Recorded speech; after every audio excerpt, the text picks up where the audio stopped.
And welcome to Hawthorne High School along with Rashawn Haylock, Rufus Washington, and the terrific Channel 22 sports crew.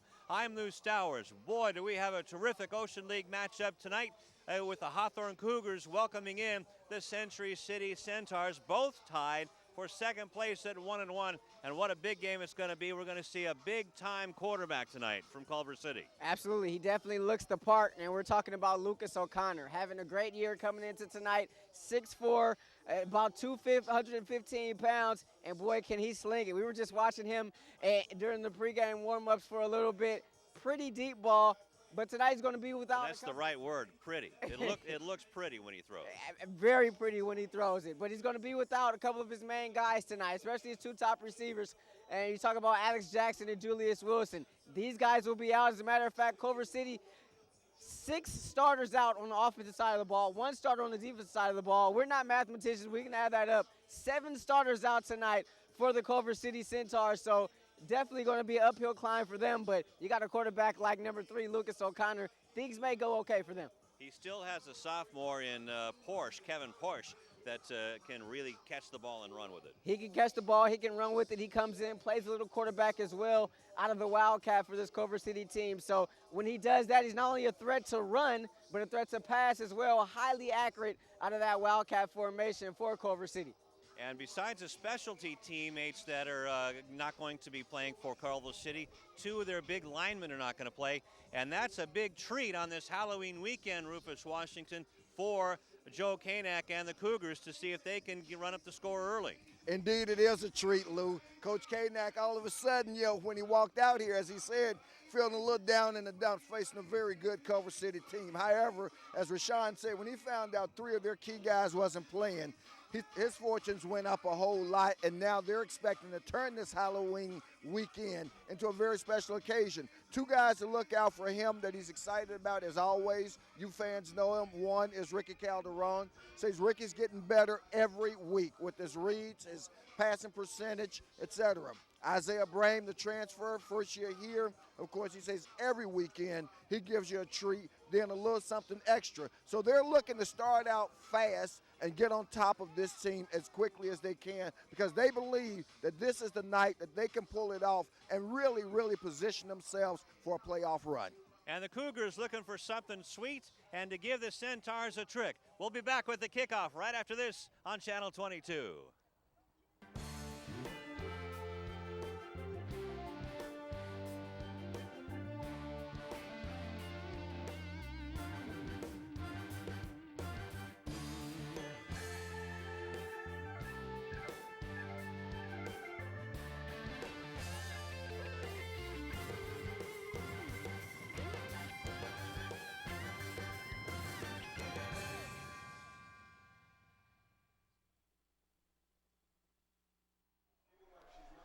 And we're just about ready to do the toss right now as the Centaurs and the Hawthorne Cougars are welcoming each other to the 50-yard line and being introduced by the officials. Why don't you introduce those The for us officials tonight? for tonight's contest, Lou, are the referee is Keith Jones. Keith Jones, of course, also a Division I official. Also working with him tonight, his crew, the umpire is Paul Just. The head linesman is Mike Mishka. The line judge, Mike Wainwright. And the back judge is Greg Boger. You want to defer? Red will defer. All right, Hawthorne wins the toss, Rufus, and they will kick the ball to Century City. And they will defend the goal to the west, to the south. Pretty common decision, Lou. The team that wins the toss would normally elect to defer. They want to see what the opponent has first, and then they also, as a result, they get the second half kickoff. Okay, so there goes Culver City. They come out of the locker room area towards their goal line, or towards the goal line they will be defending to the north. And Jose Bravo making an appearance in the hizzy. But boy, what a game this is going to be, especially for Culver City, because they have all of their big guns on offense, except for Lucas O'Connor. Pretty much on the bench, their leading running back, Akili Spinall, and Alex Jackson, excuse me, their wide receiver, are on the shelf with injuries. Also, Julius Wilson, their other receiver, is now, here come the Cougars, and there's a lot of them. There are plenty of them tonight, Lou, and they've got every reason, as we mentioned in the pregame show, to be optimistic. This was a game that when they looked at the schedule, they wanted to be competitive in, maybe steal one. Now they're looking to outright win tonight's game, Lou.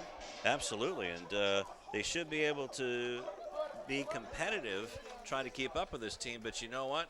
Sometimes adversity will outwork talent, or as Mark Ingram, the former Alabama running back and now New Orleans Saints running back, says, talent will be outworked by hard work. And he replaced the guy, didn't he?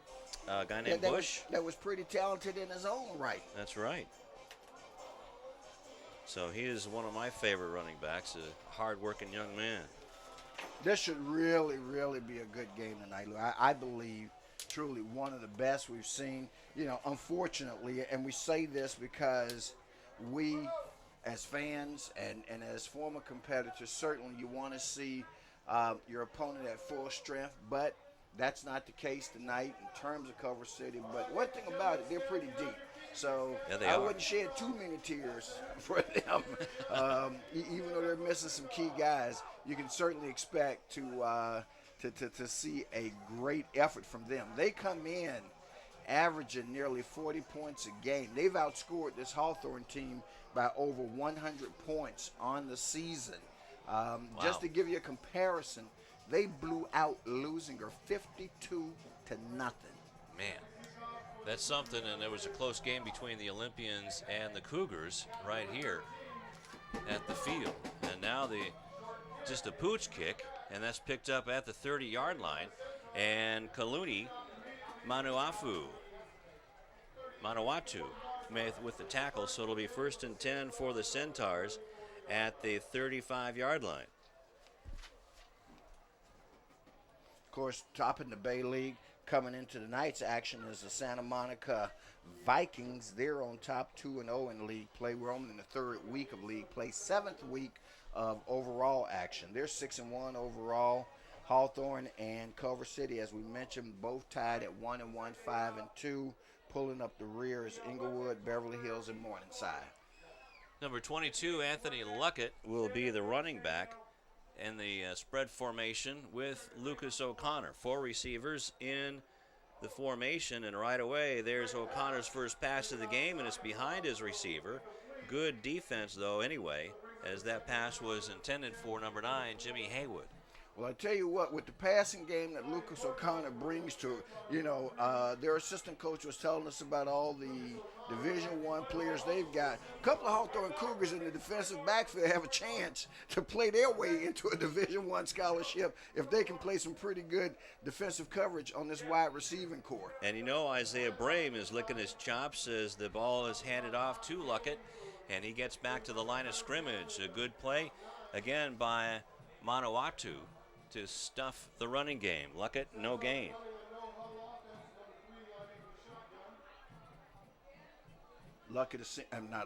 O'Connor, senior quarterback, just starting to come into his own. But, boy, he has a great skill set and high in terms of potential. Oh. And Kennedy came on a blitz, and Eric Scott Davis tipped the pass from Lucas O'Connor, so it's 4th and 10 now from the 35-yard line. And if you're the Hawthorne Cougars, you got to like what you've just seen. That pass intended out in the flat for Kevin Porche. And we're looking for big things from him tonight because of the injuries. And he's their 3rd leading receiver. They had, coming into tonight's contest, 6 guys with over 100 yards in receptions, 2 guys with almost 500 yards, and Porche with a shade over 300. Rhett Tillman, he's a Division I kicker. And he punts it high and bounces at the 30-yard line, picked up by Bailey, and he's tackled by Luckett inside the 35-yard line. It'll give him forward progress to about the 33, where it'll be 1st and 10 for Hawthorne right there. Here comes Calderon and the Cougars. So the Cougars defense does its job, and they hold 4 and out. Gives us a chance to go down to Rashawn Haylock. Hey, thanks a lot, guys. Taking the field, number 22 for the Hawthorne Cougars, La Tafeono. Remember, he was out with that bum ankle. Didn't play last week. Practiced sparingly this week. His ankle is heavily taped. When I say heavily taped, it's almost about a whole roll taped on that right ankle, guys. He said this is a game that he absolutely cannot miss. His father is here, flew into town from Samoa to watch this game. La can't miss it, guys. All right, thank you very much, Rashawn, and did get to see his dad up there at the top of the stands, and the first handoff goes to Ricky Bourne, and Bourne gets up to about the 26. But a face mask penalty, that's going to tack on a couple of yards after the 40-yard punt by Tillman. And I think it's appropriate to acknowledge the Cougar players, a number of them sporting pink attire, either gloves, socks, or taping on their shoes in honor of Breast Cancer Awareness Month. A disease that, if you're a kid, first of all, we know that it can strike anyone at any time, and these young men demonstrating their sensitivity to that circumstance. And that's terrific, and want to thank them for my two sisters-in-law.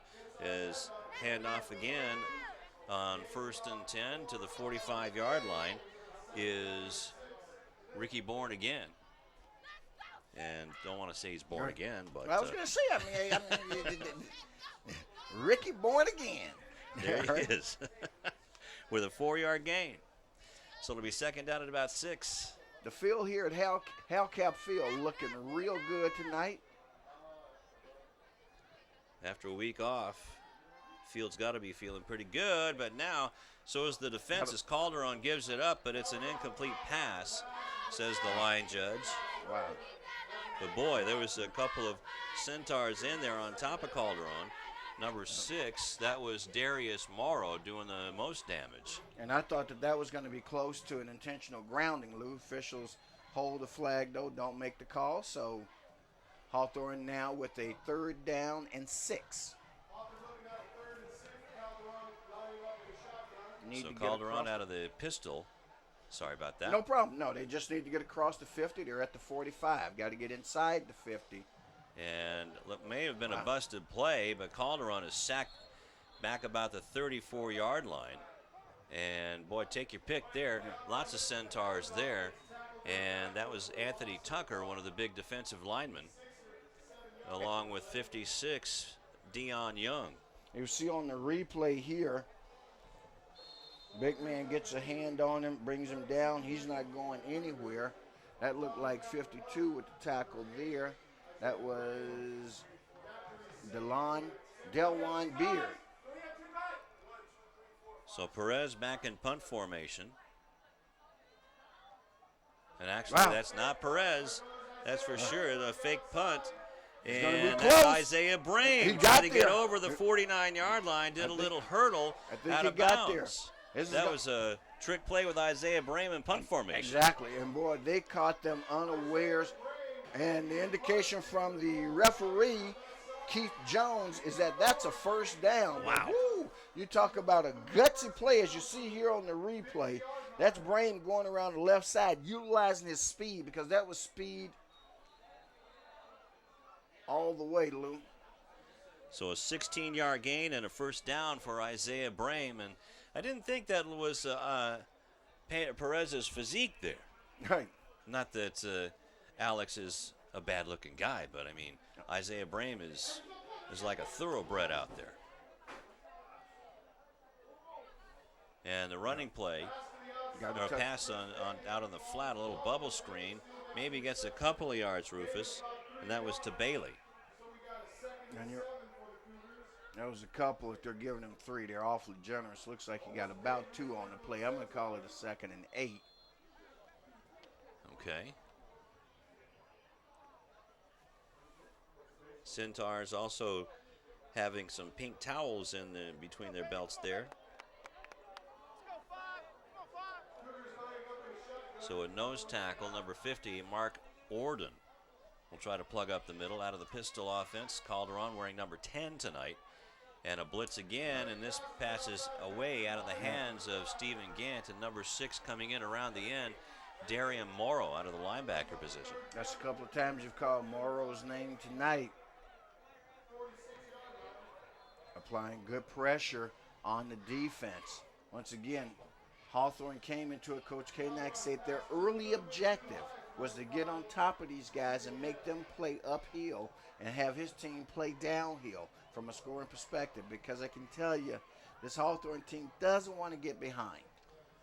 Yeah, there's 6 in the box now, 2 linebackers. Actually, the linebackers playing a defensive end position, so there's 3 linemen. And also this linebacker Keyshawn Haley in there as well. So the running game stops a little bit, and that was Lei Tafeaono's first carry of the game, and he's like wearing a cast on his left ankle. Right. As he loses a couple of yards back to the 48. So it's 4th down and about 9. And of course, they've already fooled them once, so you shouldn't expect to see the trick play this time.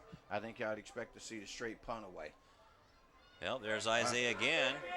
Isaiah trying to outrun everybody and hurdles over the 40-yard line, but don't think he's going to get it now. No, he's going to be about a half a yard short. As number 26 on the tackle, Ronald Jones, among other things. Let's watch Isaiah here. Okay, if you're Hawthorne, probably getting just a tad bit greedy on that possession to come with the trick play twice. You had to think, although you made a great gain on the play, needed 8, got 7. So they end up a yard short, and it's going to be 1st and 10 at the 40-yard line for the Centaurs of Culver City. 7:19 left to go. Turnover on downs for Culver City. Have decent field position at their own 39-yard line. O'Connor. No, they've changed quarterbacks. Is that Portia? And Yep. Out of the Wildcat. And Portia gets up to about the 45-yard line. So when he gets the ball, you know that he can either pass or run. So Coach Jamal Wright says, I'll see your trick play and raise you one.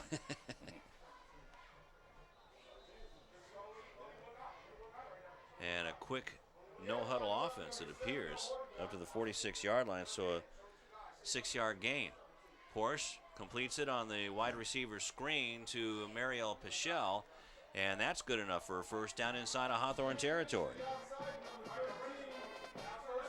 So they're going with a couple of trick formations of their own that the Cougars, as we see on the replay here, to pass out in the flat to Mariel Pichel.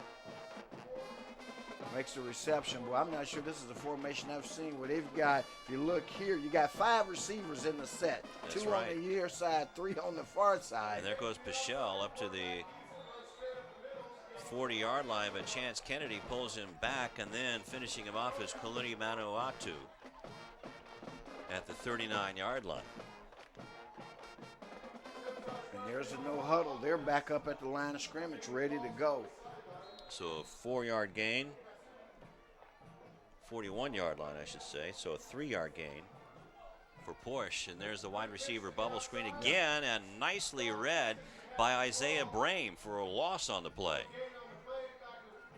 Well, indeed, a good read by Brame on that. Going to show on the replay here to pass out in the flat there. Brame is with the tackle. So now it's 3rd down and 9 yards to go. And coming back in to quarterback is O'Connor. So they're going to throw it now. And a throw on the flat, and that is just over the head of his intended receiver. And that'll be a 4th down, as it was intended for Jimmy Haywood. And I don't know how much over the head that was with Jimmy. Boy, if we see that, that goes through Jimmy's hands.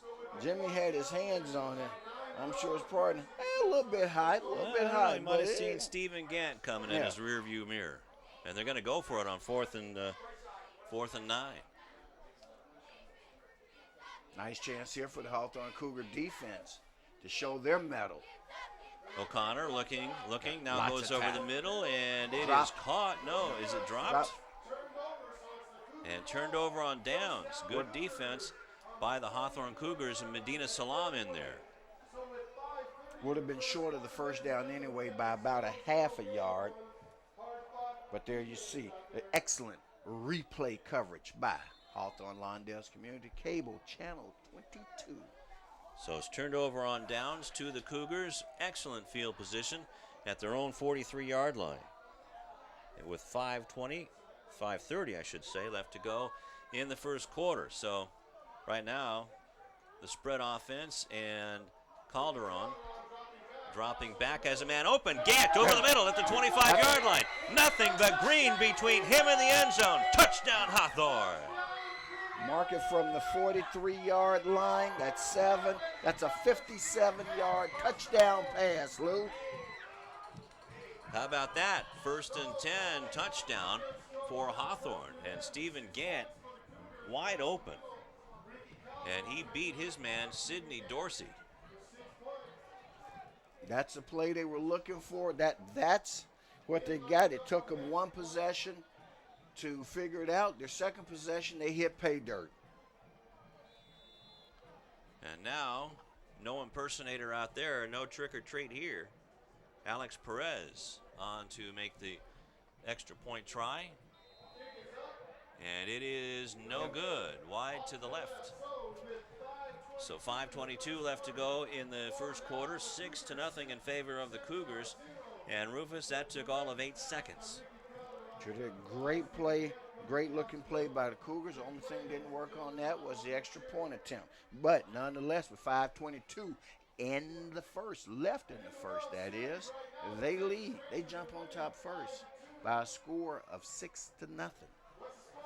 So how about that? So that was a nicely well-run play for the Hawthorne Cougars, and Stephen Gant, you see him right there getting the high fives or the low fives from La Tefa.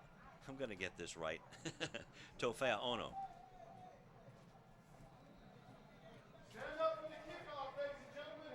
And we'll get to Rashawn in just a moment as the kickoff goes to about the 21-yard line. Darius Morrow picking it up. Morrow gets around the edge, has one man to beat, and finally is tackled on the far sideline at around the 41-yard line. And they put their kickoff man in a bad position. They saw him coming, and it's like, well, I don't have any choice. Let me just throw my body out here and see what happens. You're going to see him turn the corner here. Great-looking return by Morrow, whose name we've called already on defense. He's out there at number 1. Chris Bailey actually is the person that makes the tackle. Let's go to Rashawn real quick. No? Okay. Then let's go to Rashawn after this play. How about that? Out of the shotgun, trips to the near side, 3 wide receivers as O'Connor in the shotgun. O'Connor, no drop back, and it's thrown. Almost, Wow, it is intercepted by Bailey. Bailey intercepts it And at the he's got a 33-yard chance. line. He's got Brame in front of him. That's Brame with a touchdown. good 2 blocks there, and he's out of bounds inside the 15-yard line. Chris Bailey with a huge pickoff at the 33. About a 25, 28-yard return. That was Caven Buggs that saved that touchdown because as we watch the replay here, slow to see the interception happen. We did see it tipped, and there's Bailey going down the right sideline. One guy to beat, just couldn't get by Caven Buggs. Caven Buggs with the touchdown-saving tackle, but the Cougars find themselves in excellent field position. And the official mark is at, what do we call that, the 16, the 17-yard line? Yep. Calderon passes it, and the pass is complete to Brame, and Brame gets airborne.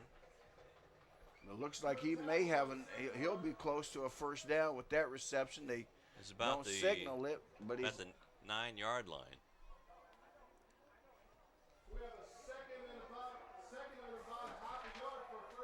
right. And watching the replay, Rufus. Ooh, nice tackle. This Brame taking a lot of chances. So, what is it, about 1st and 1? or I'm sorry, 2nd and inches. And the handoff goes nowhere. Defensive line that time led by number 51, Jonathan Jackson, who's one of the captains on this Centaur team. Boy, he drops him for a loss on the play. That was initially hit by number 30, Anthony Tucker, as well. So that's a loss on the play, Rufus, of 2 yards. Back to the 11. So La with 2 carries and minus 3 yards so far tonight. 3:41 left to go in the first quarter. Hawthorne trying to tack on another score as they lead it 6-0.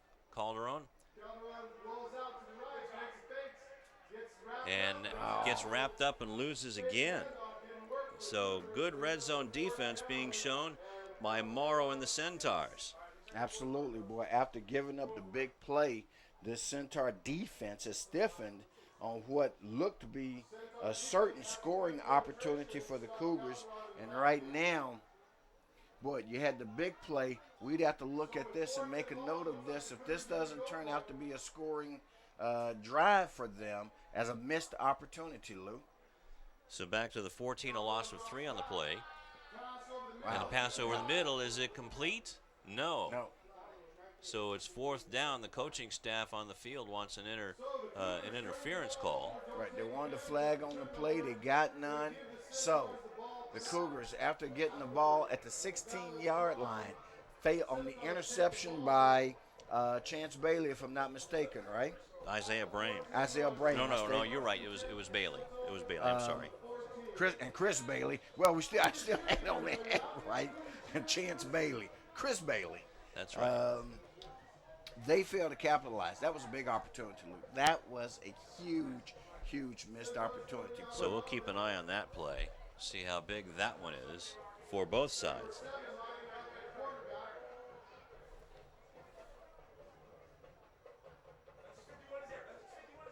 At quarterback, that looks like Portia. And Chance Kennedy with the tackle. There was also another Cougar in on the play. Looked like Jacobo was out there. Well, they're throwing a lot of different looks at this Cougar defense. They're mixing it up. There you see Portia with the carry. Cougar defenders in there on the play. Number 13 making a tackle. Number 13, of course, is Chance Kennedy this week. Check with him next week. It may be somebody else. Luckett gets the ball and gets to the 21-yard line, so it'll be 3rd down and about 3 yards to go.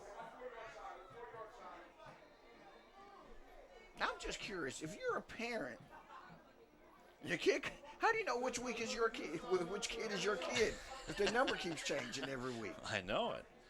Yeah, not even a program's going to help you out here. Got to tell you, my son's number didn't change in 4 years. He was number 43.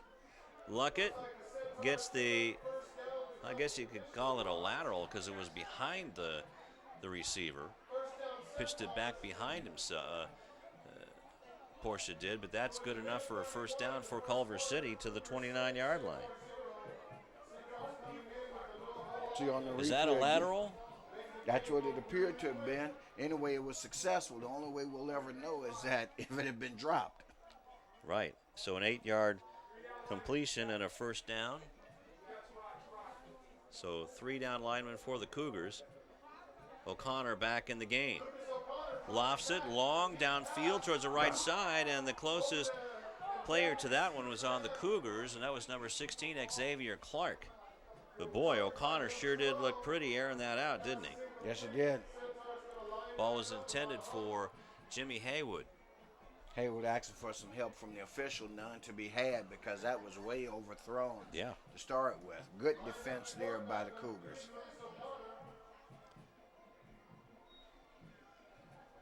O'Connor with the screen pass to Luckett.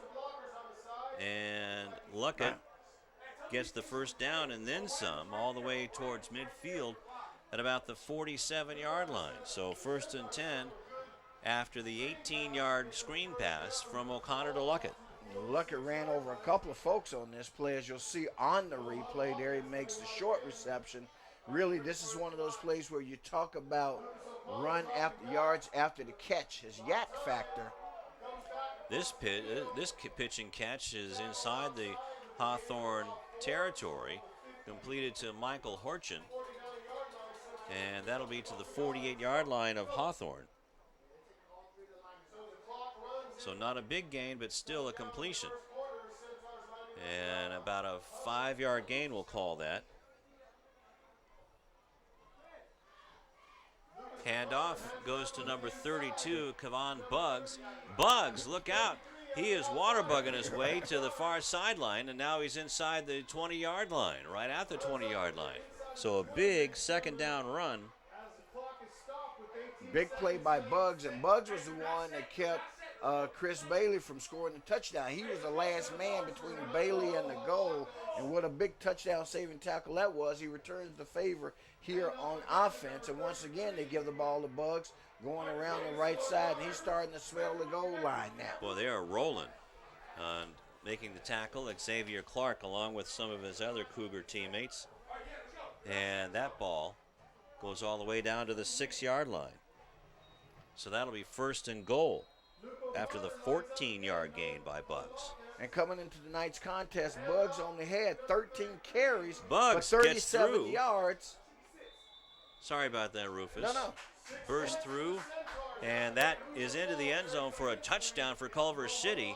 Saul Sierra couldn't keep him out of the end zone, so Buggs gets the touchdown, a 6-yard run, and that is the last, second to last play of the first quarter.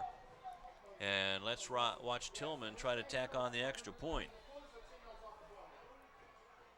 So it was Devan Buggs for the Centaurs on that drive.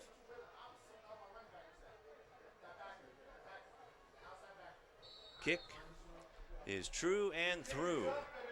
So the second quarter coming up.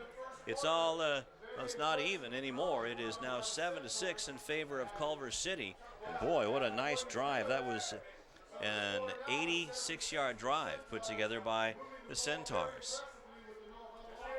86-yard drive put together by the Centaurs, a good mix-up, but the last 30 yards or so was all Kavan Buggs. So Buggs factored in both ends of the last two possessions. Remember, he was the guy, as I just mentioned, that was the touchdown saving tackle on Bailey at the 16-yard line, and then, of course, the Centaur defense held, and then they come back going the other way after they hold them on downs, and Buggs scores the winning touchdown. And remember, he's in instead of their regular running back, Achilles Skanai. And on the season, if you look at the Max Prep stats, Bug had only rushed on the season 13 times for 37 yards. Well, he's got 38 yards in that one drive. Exactly, and a touchdown. Right. Well, we'll see if the Cougars can come back, and there's the result of that, the Cougars not being able to get it into the end zone. Absolutely. Or any points out of that, a field goal or a touchdown after the big interception. Here comes Tillman, and he pooches the ball to the 30-yard line, out of bounds at about the 26. And we'll see if Tillman will have to kick it over for Century City, or they'll take it at the... Looks like they're going to take it right there. Where did they spot? No, now if it went out of bounds, they will spot it up the field, but it looks like they're bringing it back for him to re-kick. So the Centaurs will have to kick again because the ball was kicked out of bounds. If I'm not mistaken, if it gets kicked out of bounds a second time, then they spot it at the 40-yard line. Now just getting a score from across town. South Torrance leading Lawndale 11-0. Well, that means Lawndale still got a chance, because that's got to be an early start as well. They're no more than the second quarter. All games, of course, start at 7 p.m., fans. So back to the 35-yard line goes Tillman. And now he booms this one. Isaiah Brame drops it, picks it up at the goal line. Or is that Bailey? Bailey picks it up and gets hit just before the 20-yard line. So, So Century City's fired up right now, Rufus. right, and this is one of those Rufus stats. When you don't get back to the 20-yard line, that's a negative situation on the return. So, on this kickoff turn, they're negative, looks like about a -2. You're going to spot this at about the 18-yard line. So Calderon, Ricky Calderon wearing number 10 tonight. Chance Kennedy wearing number 13. Ricky Bourne number 20. Deshaun Gillespie 19. And Justin Johnson on the line wearing number 74. Calderon hands it off to Bourne, and he is blitzed, but still on his feet. Breaks that Ball tackle comes somehow. And we'll see who comes up with the ball, Rufus. Looks like it's going to be the Cougars retaining possession of it. Ball did come loose on the play, though. As you see here on the replay, as you say, that's Bourne with the carry. Does a great job of breaking loose. Got to give him credit there. But there you see the ball on the ground. And it squirts again. So a loss on the play of about 4 yards. So back to the 14-yard line. Calderon back to pass, going to throw this way, and didn't really have a man open. That was Paul Fuller, the intended target, and Anthony Luckett, the running back for the Centaurs, was on the coverage. So a big third down coming up here for Hawthorne, who all of a sudden have gotten a little wobbly. In on the line comes number 54 for Hawthorne. Don't know who that is. Calderon comes back in. Coming off the field is Deshaun Smith. Like I say, a third and long with third, and what are they calling this? Looks like 3rd and 13. Four wide receivers in the pattern. Back to pass, and can't find anybody. Broken pocket, so Calderon gets up to the 20-yard line and gets zipped out of bounds. It'll be 4th down and long for the Cougars. Last couple of drives have not looked good at all for the Cougars, Lou. They stalled on their first one. Their second drive was a good-looking drive, as you see Calderon bring it down and turn upfield, looking for blockers, trying to point them out. Interested enough, put the ball on his inside hand as he was going up the field toward the defender, as opposed to keeping it on his outside hand. So 6-yard gain gets him. It'll be 4th and 9. And Perez back in punt formation, a low snap, but now it's a dead ball. What? Or is it right there because Perez was on his knees when he fielded the ball? Wow. Now that's not a call you see often. I got to tell you, I can't even tell you when the first time I've seen that call. That was Chance Kennedy actually going to punt the ball. And Chance fielded the ball right there on his knees, and it was called dead right there. It was blown dead. Right, but I'm not sure. And again, you got a great officiating crew out there. Got to give them their props. I mean, they made the call. That's Keith Jones with the call. That was a real interesting one. And it's intercepted by Bailey. Bailey at the goal line. He could go all the way, but look out. Luckett is the lone man to beat. Bailey outruns Luckett. Bailey at the 30, the 20, 10, 5, touchdown Hawthorne. Any flags? Let's look for a flag. No flags that I see on the field. The field is clear, Lou, and that looked like about a 99-yard TD run. If we can see that again. Interception for a touchdown. There is O'Connor, and Bailey is right there. That's right at the goal line. Right at it, Lou. I mean, you see the marker right there, and there's that little man Bugs that's in there, but you got to give credit to number 11 for the Cougars who put the block on him. We're going to call that 99 yards. That has to be, if not a Cougar record, certainly awfully doggone close, because you can't get much more than that. That's right, and Bailey holding. Kick block. And it's blocked. Well, that's something to work on in practice next week. So 9:57 left to go in the first half. It is now 13 to 7, actually 12 to 7 in favor of the Cougars. Well, not much to see there, except they didn't do very good on executing the extra point attempt. So let's see, 20-yard line minus 7. That's back to about the 13-yard line was the line of scrimmage for the Centaurs, we'll call it. So an interception for a touchdown from Connor. That's a second interception for the Cougars tonight. And that was by Bailey. Unbelievable. But that extra point really's got to be working. That was one of the better points coming into the season, was the kicking game. Great job by Bailey, though. 99-yard in INT return. And, gosh, here we go. Okay, we got to do something better than this, guys. And this isn't working worth diddly. No. Okay, these pooch kicks, they're going out of bounds. You would assume the objective is to keep the ball in the middle of the field. Going to back them up 5 yards and do it again. Here we see it. I mean, there was never even an attempt. That one sailed completely out of bounds.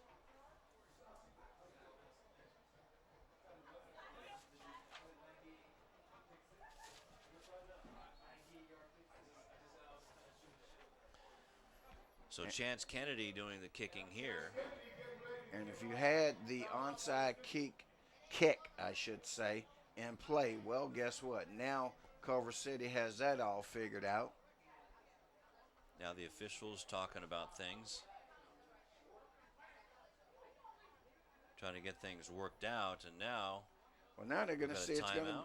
No, or is it going to be Century City ball at that point? But if that's the case, then that's not what they did. No. When I'm Culver sure City the coaches kicked it off to Hawthorne. Exactly. Or it's illegal procedure against Hawthorne. Okay. And so Culver City. Did they decline it? They can decline take the ball there, huh? And they take the ball at the 45-yard line. Okay. That's the penalty for kicking the ball out of bounds, and that is a steep penalty when you shorten the field to virtually half a field. That a team like this has to go with the weapons that they have, even though they're shorthanded tonight. Well, the defense has responded spectacularly to Culver City, but they did give up an 86-yard drive just moments ago to end the first quarter. Man, I just saw Mitchell Westover run on the field. He's a senior, 6'5", 290, number 74. And guess what? They come right behind him. Robert Moore takes the handoff from Kevin Porsche and gets into Cougar territory at the 48-yard line. So a 7-yard gain for Moore. Out of the pistol, and Porsche keeps it himself this time. Looks like he has enough for the first down. If not, he'll be awfully close. Well, if they're going to spot it there, depending on, okay. It's going to be about a half-yard short. Half-yard short. Side judge comes in. They need to get to the 45. Drive started at their own 45. They need to get to the Cougar 45 for the first down. Porsche now trying to, he looks over to the sideline now. Has Jones with him in the backfield, and it's going to be the option play. Porsche keeps it, gets across the 45-yard line down to about the 42, where it will be first down for Century City. Once again, you see on the replay, bit of a high snap, but Porsche brings it down, keeps it himself, and gets the first down for his effort. Porsche running the offense again, hands it off this time to Moore, or Jones, Ronald Jones, and gets down to the 35-yard line. So the running game is churning things now for Century City after they got burned for that 99-yard touchdown return. It's been all running. And remember, this is a team who's missing their number one running back, who had 526 yards on the season. Only one other player who happens to be a receiver even had 100 yards in the 7 games prior to tonight's contest. Porsche with the run, Stopped by Jacobo, helped up by Jacobo after a 2-yard gain. Down to the 33. No huddle offense again. So Culver City showing their depth, even though, as we mentioned, they're minus 6 starters. Luckett trying to go, but there's Chance Kennedy flying in from his linebacker spot to make the tackle, and that's a 1-yard loss. Chance Kennedy, for those of you who don't know, this week is sporting jersey number 13. In case you're a customer seeing Chance, as you see on the replay, in the past you may have seen him in jersey number 10. Next week, rumor has it, he'll be wearing number 26. The merry-go-round continues. Right. All we need is the elephants and the clown car. Porsche pitches it. We got a flag on the play, and a nice open field tackle by Eric Scott Davis, or Tyler Singleton, excuse me. But we'll see what the flag is all about. And that came in from the head linesman, whose line of sight is down the line, straight down the line of scrimmage, and he calls illegal motion. Yep. Sorry about that, Rufus.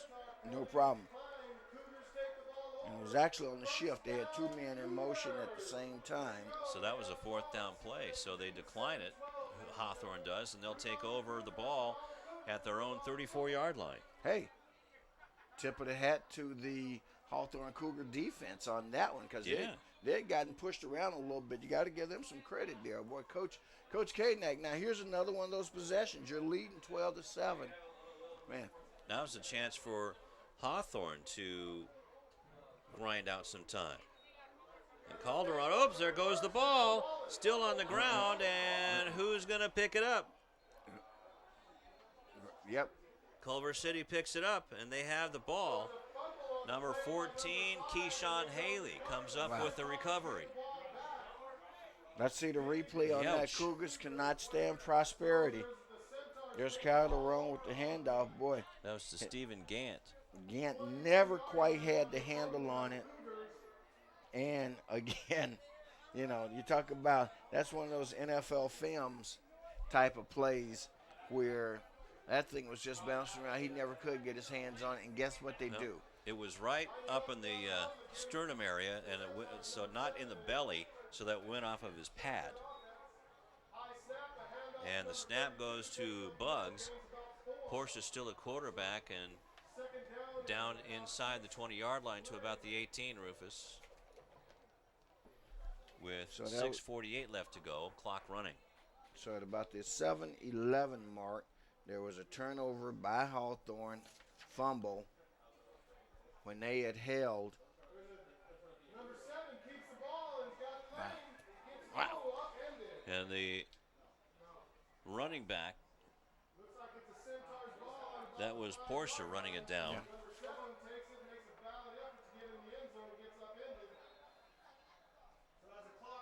And there you see that he flies around, and he's down. It'll be 1st and goal at the 5-yard line.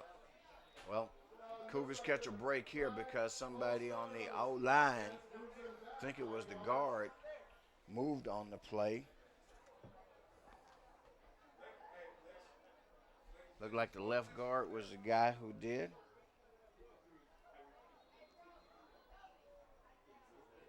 As you're watching, yep, there he is.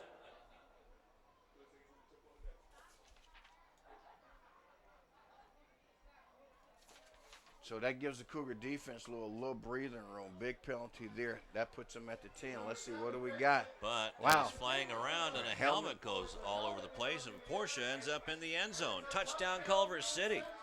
Wow. 10-yard touchdown run by Porsche. So off the turnover, we got a POT, a pot, point off a turnover. 6, because that was a 10-yard run by Porsche. Boy. Whew. Whose hat was that flew off?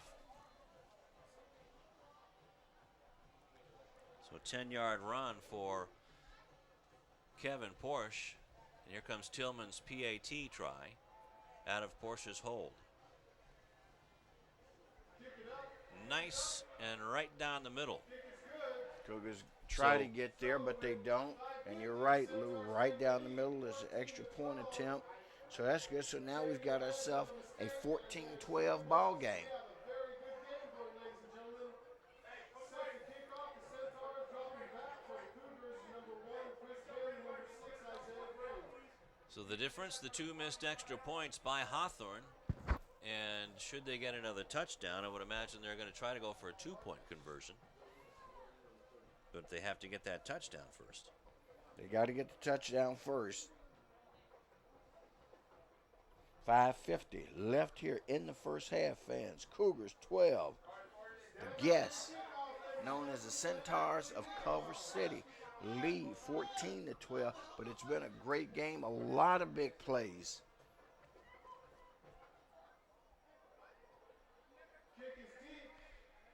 Tillman kicks it into the end zone, and Hawthorne will take it at the 20-yard line. So there's Tillman. He's going to be playing somewhere on Saturdays next year. Great leg, they said. If I'm not mistaken, they said last week kicked a 48-yard field goal. Yeah, pretty good. He's one of those kids that you can just see he's gonna go places. I remember seeing Billy Cundiff kick for Drake, and he kicked a 48-yard field goal end over end into the wind. Wow. At Drake Stadium on a real cold and snowy November day. And look where he is now. Number of big possessions in this game. Ball's loose again. Looks like the Cougars got this one, though. No? They're saying cover. Oh, wow. Oh, boy. Can't. So Calderon gives that one up, Wow. and it was picked up by number 51, Jonathan Jackson, the captain on the defense. Wow, you're going to see on the replay here, Calderon steps up in the pocket. Ball just falls out of his hand. He's trying to get to it. There it is, loose. Man, sure looked off like a Cougar was right there on it. They don't get the call, though, and at 5:39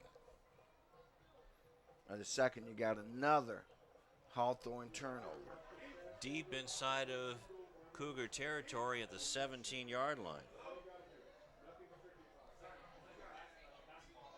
Portia hands the ball, keeps the ball, gets through a tackle and runs right up the middle and into the end zone. Touchdown, Culver City. 20-12, just like that, Rufus. 5:32 left in the first half, and that one took 7 seconds. One play, 17 yards. Wow.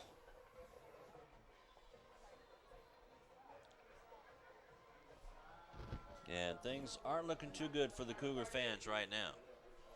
Well, the only thing that looks good is actually the clock on the wall, because that tells them they've got a whole half to go to regroup, as Coach K and I talked about last week, where they went in at the half and they gave them a fiery halftime speech and they came out and played like it. I mean, you talk about really just starting to lay down. Now, but these two scores, they've scored 14 points in less than 2 minutes after Hawthorne led by a score of 12-7 with 9:57 left in the half. Right now with 5:30, Hawthorne trails by a margin of 21-12. And all 3 touchdowns by Culver City have come off of turnovers. So very costly tonight for the Hawthorne Cougars, who were looking to gain some ground by a wounded Centaur squad with Alex Jackson, Julian Wilson, and running back Akili Skanal out with injuries. Right. But Culver City has answered the bell. Culver City showed the depth that they have. We came in expecting Lucas O'Connor to be the star of the show. They're a big quarterback that's got 1,700 yards. Instead, you got Porche, who's doing it. And now we've got some room here. Isaiah Brame trying to leap over everybody again. And Miles Washington makes the stop. Stops Isaiah Brame's knee with his face mask at about the 36-yard line. And I want to see if Calderon comes back out at quarterback at this point. As you see the replay there. We've seen that a couple of times tonight, Lou, where these Hawthorne runners go airborne. No, that's all Brame. He's the one who thinks he can leap tall buildings with a single bound. So now they've got number 10 under. That's Calderon. That's Calderon. Okay. And La Tafeaono just can't seem to get the running game going, playing with that heavily taped ankle, and he's attacked by lineman Anthony Tucker. As a matter of fact, that's a 1-yard loss. Well, if they keep giving it to him enough, I mean, he's one of those type players. It takes a while to get his engine going, but boy, once he gets it going, he's gonna knock somebody over and have a couple of big plays. You just watch. And his dad flew in to watch him tonight, so there's no way that Law was not going to play. And Isaiah Brame with a little bubble screen and is drugged down by Jonathan Jackson. But Brame does gain some yardage, gets up to about the 37. So a 3-yard gain. Makes it a 3rd and long, a big 3rd down play for the Cougars. We still got a lot of time left here, Lou. This is one of those possessions where you really want to eat up clock and you want to gain field position.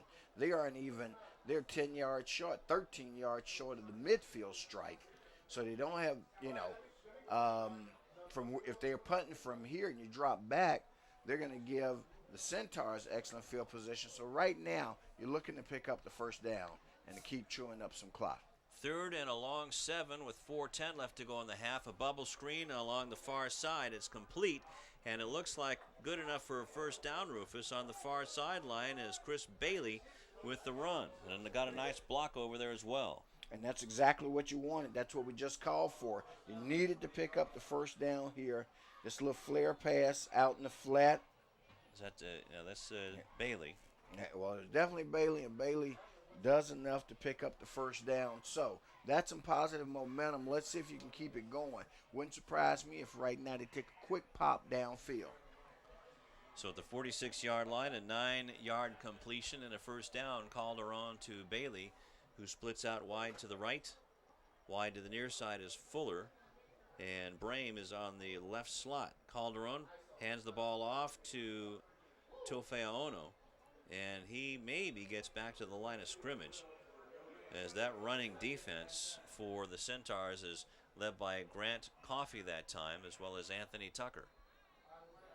Tofea running off now for not an injury, looks like an equipment issue as he takes his helmet off.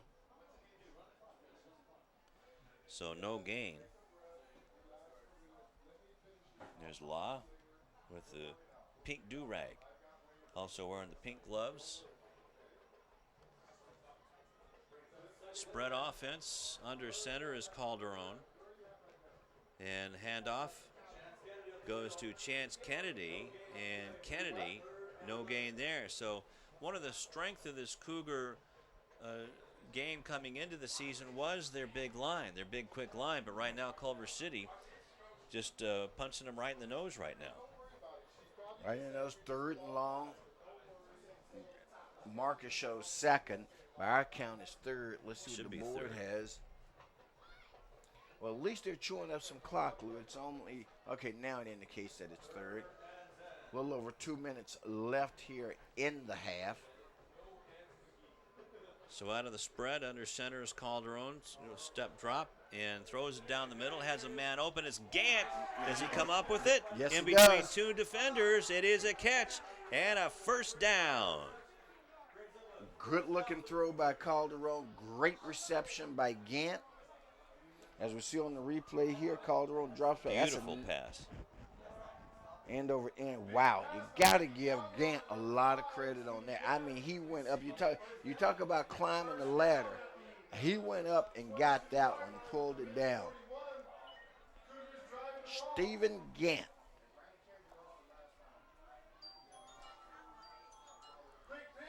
So the pitch goes to Isaiah Brame at the 30-yard line, and Brame is stopped, actually 20-yard line, inside the 20-yard line, and didn't hear the whistle. He goes down into the end zone.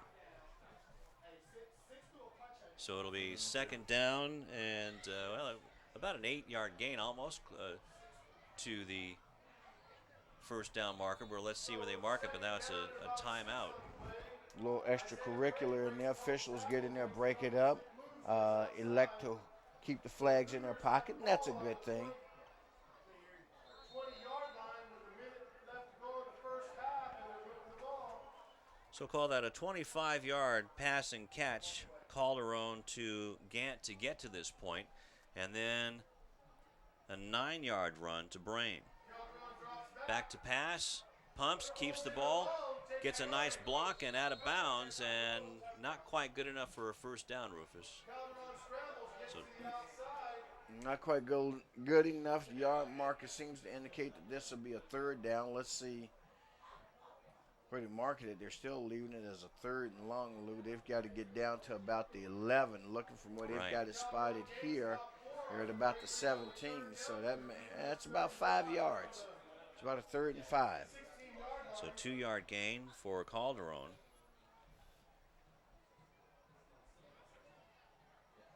With 45 seconds left in the first half. Calderon hands it off to Brain, gets inside the 15-yard line, and let's see if he gets to the 11. It's going to be close. Wow, looks like he does. And I believe that should stop the clock. Let's see, we're going to get a timeout here. And Cougar is down on the field.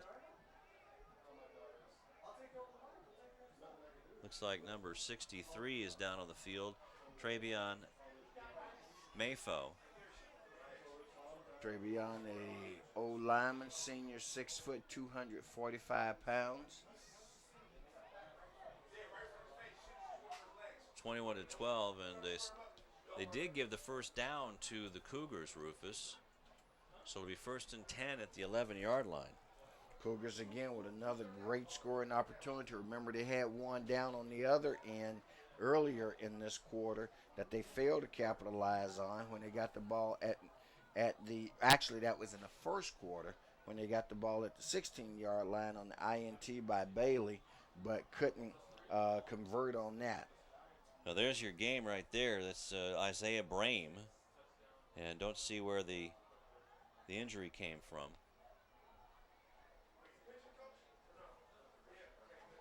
So an injury timeout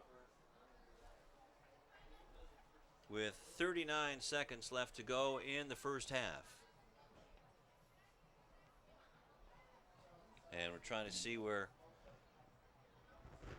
and there's where the injury happened right there at the right of the screen. If we can roll that back and see it once more, Tom, you see number 63 on the left side of your screen, and it looks like somebody rolls up over him. Yeah, he gets cut underneath. That's what you see happening. Big guy, the block comes underneath, takes his legs out from under, and just rolled up the back of his left leg.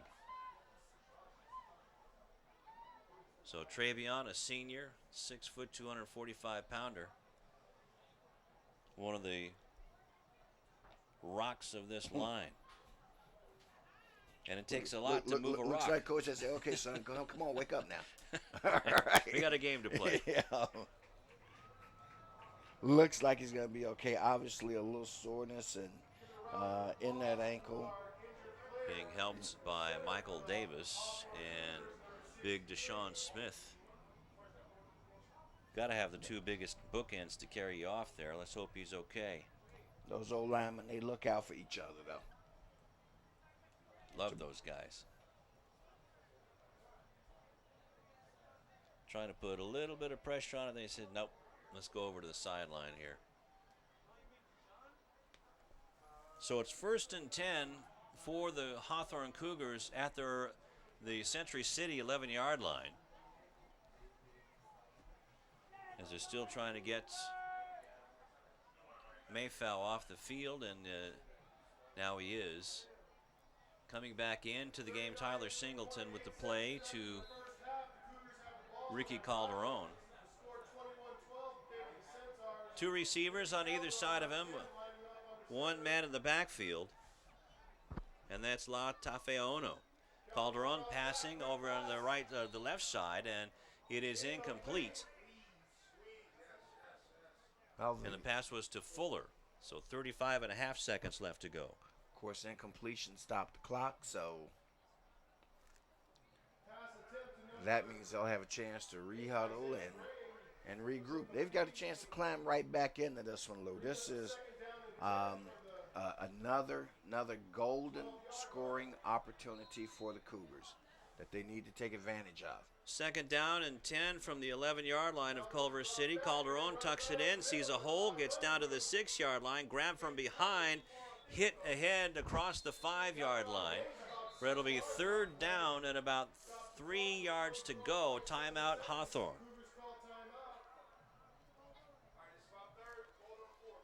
3rd and 3. I'm not sure how many. Again, not the scoreboard doesn't help us with stats like that, so we don't know exactly how many timeouts they have. We know that that's the second one that they've used here in the first half. So they either have one more, or if there's one we missed, they're out. But I don't think there's one we missed. So the key is that with 24 seconds left, they can, if they so choose, keep the ball on the ground and not have to go to the air and use that last time out and set up a 4th down play. Let's face it, this is 4th down territory. All right, you got to go. Kicking game's not working as effective as they'd like, so they're going to go for the end zone no matter what. There's Coach Kanak telling his offense what they need to do to get into the end zone. As it's 3rd down and 3 from the 4-yard line. And he's got a number of options. Again, you're right. They can pick up the 1st down and then, of course, use one of those downs to spike the ball to stop the clock. Because if they pick up the 1st down, boy, it's going to be 1st and goal from about the 1-foot line. Well, they should probably run a play now and then save the spike for whenever. Yeah, but I'm sure they'd love to get it in right now. Trips receivers to the right side. And Calderon rolls out to the right, and Culver City's defense sniffed that out, and that's a big loss on the sack by Darius Morrow. Well, referee indicates that that's an incompletion, and boy, that's a break. That's a break for the Cougars. Now it's going to be 4th down. Again, 4th and 3 for the first, 4th and 3.5 for the touchdown. Phew. Yeah, that is a break. Okay, so it's 4th and 3, right? 4th and 3. This is it right here. You've got 15 seconds left. You got to look at the end zone now. First of all, your options change. I don't see a running play as an option at this point. Where's number 6? That's the guy I'm looking for. Isaiah Brame, and he is in the slot on the left side. Look for a crossing pattern from Isaiah, and there it is. And he gets nailed from behind. Okay, well, that blew up in their face. That's nothing. With 9.5 seconds left to go, and a big sack on the play, and Calderon comes up with his arms up. He goes, what the heck happened there? Let's see the replay. I mean, okay. No protection by the O-line on that play. Absolutely none. And that's what happened, boy. He never had a chance. The receivers never had a chance to get into the pattern. And Calderon didn't have a chance to wait for them to get into the pattern before he was sacked on the play. So a huge, huge missed opportunity, Lou. So 2 times in the red zone, the Cougars offense fails to score, and 3 turnovers by the Cougars have led to the Centaurs 3 touchdowns. And as time runs out, as the quarterback takes a knee in the first half, Lucas O'Connor takes a knee, and going into the locker room at halftime, it's 21-12. Culver City over Hawthorne, and quite a stunned crowd here at High Courtney Field. And you're right, as you see, our score at the half, the Centaurs of Culver City 21, the Hawthorne Cougars 12, the Centaurs 21 points, all coming courtesy of turnovers. Of course, we'll recap all of that when we start our second half action. All right, so don't see Rashawn anywhere for a report, so we will add up all the numbers and come back for the 3rd quarter kickoff right after this on Lawndale Community Television. First, I have to apologize to Culver City, the city where I work on my day job, or my nighttime job, I should say. I've been calling them Century City, but it's the Centaurs. A little bit of semantics there, but it is the Culver City Centaurs, and I do apologize. And so we'll try to rectify that. And want to tell you that let's go over some of the stats, but there's been a lot of turnovers that have been turned into touchdowns. 3 by Hawthorne that turned into 3 touchdowns for Culver City, and 1 by Culver City that turned into the first touchdown for Hawthorne. And let's go over the numbers for them. La Tafeaono, 4 carries for -4 yards. Ricky Calderon, 7 carries for 28 yards. And Isaiah Brame, 4 carries for 40 yards. And passing, Calderon, 6 out of 14, 108 yards and a touchdown. And Stephen Gant, with that touchdown catch, has 35 yards on 2 catches. Bailey, 12 yards on 2 catches. And 2 interceptions tonight, Rufus, and 1 and a 99-yard interception return for a touchdown. Isaiah Brame, 12 yards on 2 catches. And we'll go over Culver City's if we can after we talk to Rashawn.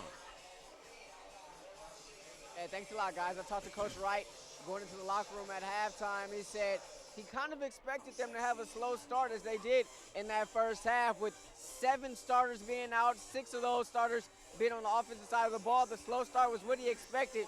Glad his guys were able to bounce back. He said as long as they don't turn over the football, they should be okay here in this second half.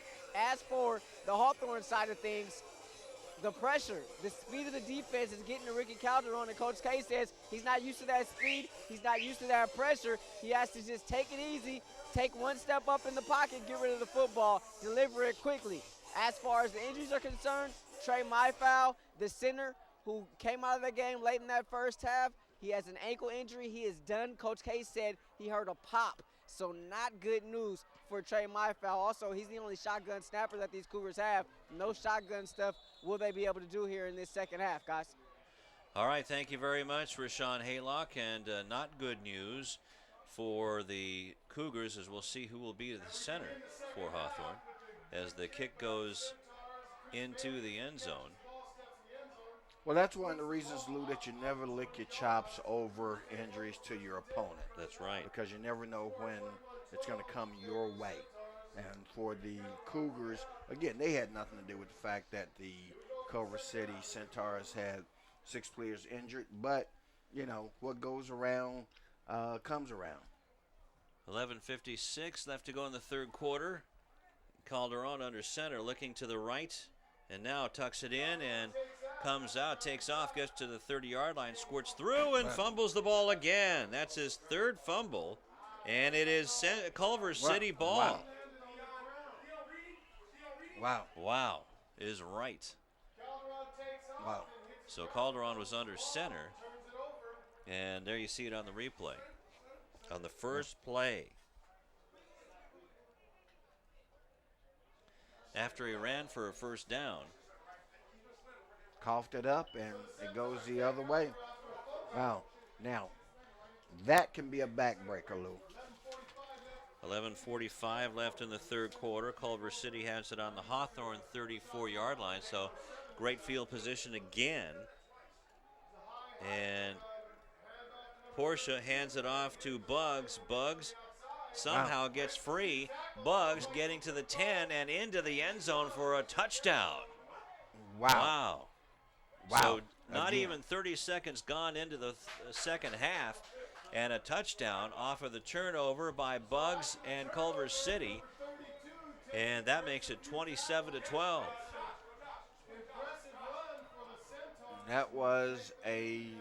That's his second touchdown, a 34-yarder. You see the replay. Isaiah Brame couldn't even catch up to Bugs.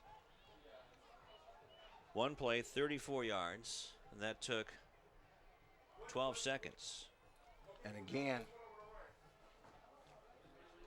set up by the turnover. 4th turnover.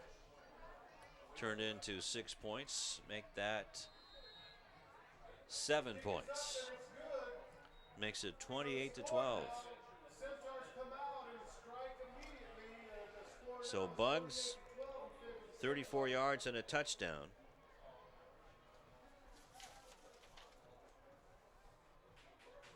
And that's his 2nd touchdown of the night. So for Ricky Calderon, that's his 3rd fumble. And at some point, you know, if you're Coach K Knock, I hate to say it, but you start thinking about, hey, maybe we need a different look at this point. Of course, he's got an excellent backup in Medina Salam at quarterback, and maybe an option that he wants to consider. Now, the running game hasn't been working. The passing, the secondary's been doing a terrific job as well for Culver City. And they've just put together a good game, and they've met the challenge of missing 5 starters tonight. Well, they've been helped along the way. Looked like, yeah. And Isaiah Brame catches the ball. Was that Bailey? Bailey has the ball and keeps it to the 29-yard line. So it'll be 1st and 10 for Hawthorne there. And once again, the hill just keeps getting bigger and bigger for the Cougars. So now we got a 28-12 ball game, is it? Okay. They came out of the locker room to start the 3rd quarter with a chance to get back into this game. Of course, they ended the first half with a chance to get back. And the story, when it's written about this, if it continues in this pattern, will be one of turnovers and missed opportunities. Justin Johnson is the new center. And handoff up the middle. A couple of yards on the play for La Tofeaono. Gets his first positive yards of the night. Will give him 3 yards to the 32. So it'll be 2nd down and 7 for Hawthorne. Bailey split wide to the near side. Fuller wide to the far side. Calderon under center. Fake handoff, reverse to Gant. Gant trying to get around Jackson. Does. Gant almost got away from Luckett, but gets up to the 45-yard line, and that's good enough for a Hawthorne 1st down. Big play by Gant. He had one in the first half where he had 2 in the first half. One was a 57-yard TD reception, 5:22 left in the first quarter, and he had a second big reception that kept the drive alive. So he just outran Jackson, but then Luckett, who's a running back, caught up with him and made a good open field tackle, or it could have been a longer gain for Gant. But Gant with a fumbled the ball. Also, that led to a touchdown for Culver City with 10:14 left to go in this quarter. And a whistle by the referee, who now is going to go over and talk to the Culver City bench. Talks to Coach Wright. Over there also is assistant coach Greg Goodyear, who helped us out with some roster moves tonight. Assistant coach, director of media relations, sports information director. That's right in the movie town USA when you got a media relations director. Swing pass to Gant. Gant slips a tackle Gant's down gone. to the 50, 40, 20, 10, one Wow. man. Oh, he couldn't beat himself as he tight ropes out of bounds. Wow, and they're going to say he stepped out at the 23-yard line. Well, let's see if the Cougars can capitalize this time, Rufus. Just outside the red zone at the 23. They're going to call it the 24, I agree with that. 24-yard line, So that was a 31-yard catch and run. And what you're seeing is Calderon getting rid of the ball a lot quicker than he was in the first half when the defensive pursuit was just getting to him. Calderon hands it off to Tafeono again, and the blocking of Hawthorne just can't keep away the big defensive lineman of Culver City, led by Anthony Tucker that time. Right. So no gain for La. But he's still out there trying. And as I said in the first half, he's the type of running back, sooner or later, he's going to mess around and get lucky and hit one. Brame and Fuller split to the left. And it won't actually be luck. It'll be the result of his perseverance and That's right. effort. Singleton and Bailey to the right. Bailey catches it and at the 25-yard line, but that might have been a negative on the play back to the 25-yard line. A loss of 2 on the play, Rufus. Loss of 2, and of course, with it being a big 3rd down play now, the Culver City defense can sit back on this one because they know he's got to look upfield. Now, here's what the Cougars did in the first half when they had 3rd and long. They didn't hesitate to run on the play. Let's see if they go to the run and play again. I think you've got to look up in the field. In fact, what I'm seeing in my mind's eye is I see Brain go out to the left. You may be looking at something deep in the left corner. Chance Bailey, the running back behind Calderon. Back to pass, looking for Brame. Throws it for Brame, and it is caught. Called it. And a touchdown. Called it, brother. You did. Yeah. All right. Called Fist that bump one. and a blast. Yeah. I told you, I'm looking for something deep in the left corner, and that's exactly where they went. So 3rd and 11. From the 25-yard line, touchdown. 25-yard touchdown catch. And now let's go. After the conversion attempt, as it's 28-18, we're going to see if it's going to be a 2-point conversion try or not. May as well. And that's what they're going to do. Calderon under center. Of course, that would make it a one-possession game if they're able to get it. And they're going to get it. Hey, that was what they needed. To the end zone to Isaiah Brain. So he's responsible for all 8 points on that drive, Rufus. Let's go to Rashawn. Do you want to see the replay first? Let's go to the replay first and watch this. Beautiful hands by Isaiah Brain, and he was not going to be denied as he runs over Keyshawn Haley. And he sure loves to go airborne. But at any rate, hey, we've got Rashawn Haley. Hey, thanks a lot, guys. That touchdown there was set up by another play by Stephen Gant. Now, Stephen Gant is known for his big plays, but he's also known for the drops that he's had so far throughout this season. And I talked to quarterback Ricky Calderon about that before the game. He says during practice, if he drops, we go through the same route over again. He says, no, drops are not acceptable. I'm going to go back to you. We're going to work on this until we get it right. Calderon is stuck with him tonight, and he's made some pretty big plays for these Cougars, guys. All right, thank you very much, Rashawn. 6-play, 71-yard drive, Calderon to Brain. This time they keep the kickoff in the field of play. Got to make the stop here, though. Wow. Oh, boy. Fuller making the tackle. And also making the tackle, Tyler Singleton at the 36-yard line. And you see was that Jimmy replay, Haywood? That's special teams coverage right there, little boy. You give him, wow, they almost let him pop one there. And it's not even that he had particularly good blocking on the play. So just under 3 minutes on the scoring drive, Rufus. 8:07 left to go in the third quarter at the Culver City 36-yard line. And we've got ourselves a 28-20 ball game, just like that. It's still a ball game. Now's a chance for the Cougar defense to step up to the occasion. And Bugs with the handoff. Gant trying to corral him. Also there is Medina Salam. And now we have a penalty flag, and let's hope that the Cougars aren't getting too chippy out there. Well, we're going to find out real soon, because that was the umpire that threw that flag.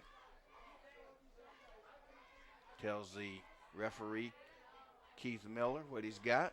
Face mask against the Cougars. That's going to be 15 yards, brother.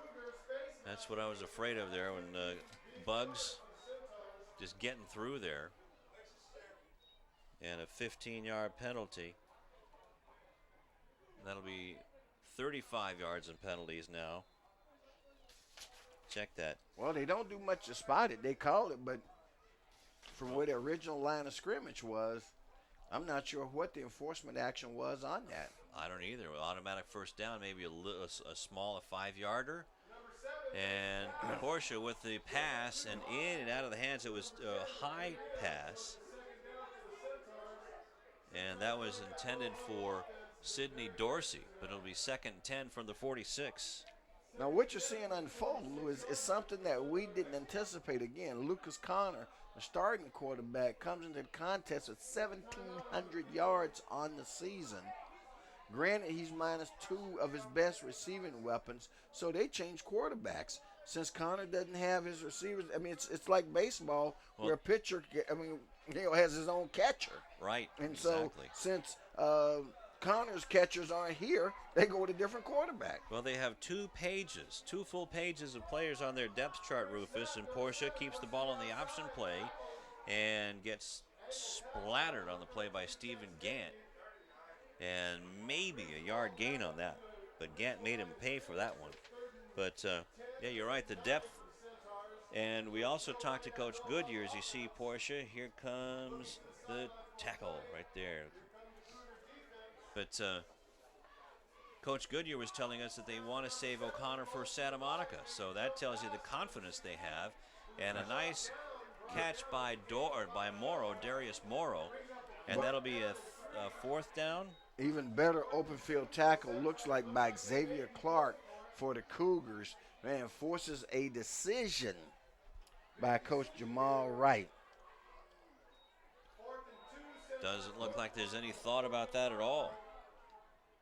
Is out of the shotgun. Oh, boy. That's going to be a first down for Culver City, maybe. Well, let's see. If you're the Cougars, you don't see the Cougars making any claims.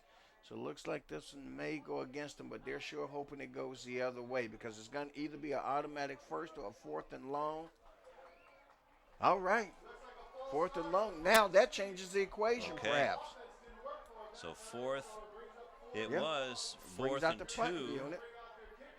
It was 4th and 2. That makes it 4th and 7. So, but more importantly, Lou, whew, you talk about how big that play was. They go for it, and the way they've been operating, you got to sit here and hold your breath and think, man, they're probably going to get that. You know, right. But instead, that 5-yard penalty, 4th and 7, that changes the equation completely. Although Bugs is out here on the field. That's right. I was just going to say, let's watch out for the trickery. It is Tillman, their kicker, and he is a good weapon to pin back the Cougars inside their 20-yard line, possibly their 10. Let's watch this. Got to stay away, Cougars. You don't need to show blitz. There you go. You just want to make sure he kicks. Okay. High end over end. Bailey comes up to catch it at the 20-yard line. Bailey still on his feet, gets tackled hard at the 29-yard line. And we have a Centaur down at about the 28-yard line. Well, we got a number of flashing lights here in the vicinity. I'm going to assume that they're here to, like to have gone off. But now we've got, as you said, Lewis Centaur down on the far sideline. We'll try to see. It could be Miles Washington, number 12, but I wonder if they're going to come and get Travion Maifau. Here we see the replay again. We're going to try to see exactly what happened. We got to give Bailey a lot of credit. Boy, he takes that one on the run. Ouch. That man was pounced on by number 8, his own man. That was Yaman Sanders that looks like he's got landed the on wind Miles Washington. Got the wind knocked out of him. It's either him or Sidney Dorsey, Lou. I thought it looked like number 10 to me. We'll know for sure in a moment. So 5:34 as 2.5 minutes get eaten off of the clock by Culver City. And Hawthorne trying to climb back into this one. And right now, and a good return by Chris Bailey to get it out to about the 30-yard line, just short of the 30-yard line. And the kid's going, you saying we're where? Doing what? Doing what? Huh? Doing where? Huh? Yeah. Oh, yeah. Yeah. What was the number of that truck?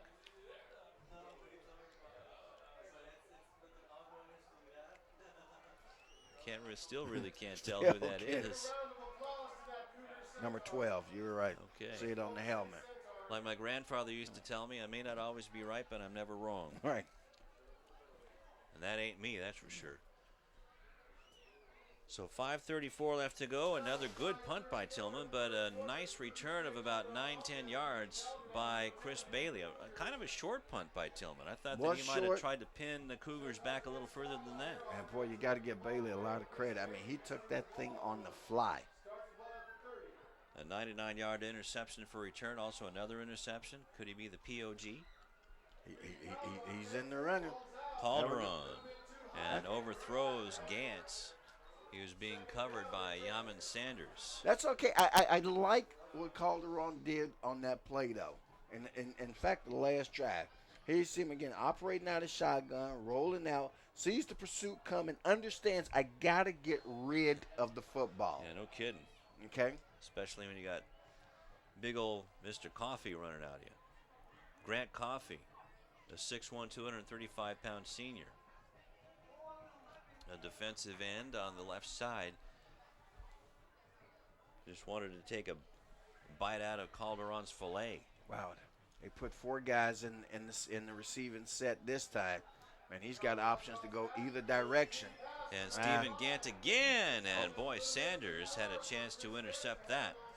So it'll be 3rd down and 10 for Hawthorne. Overthrew his receivers, man, but he had 4.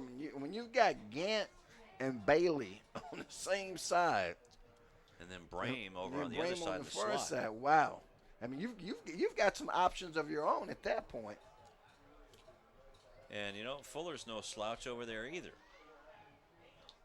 Well, you're back in a situation now where the first priority is to pick up the first down if you can. They've got to get out to the 39-yard line to get the first down. 4 receivers in the pattern. Pass, it's complete. First and down. That's to Fuller. And he squirts through for the first down. So Paul Fuller, seldom used and probably one of the least spectacular of these Cougars, comes up with a workmanlike first down with 5:21 left to go in the 3rd quarter.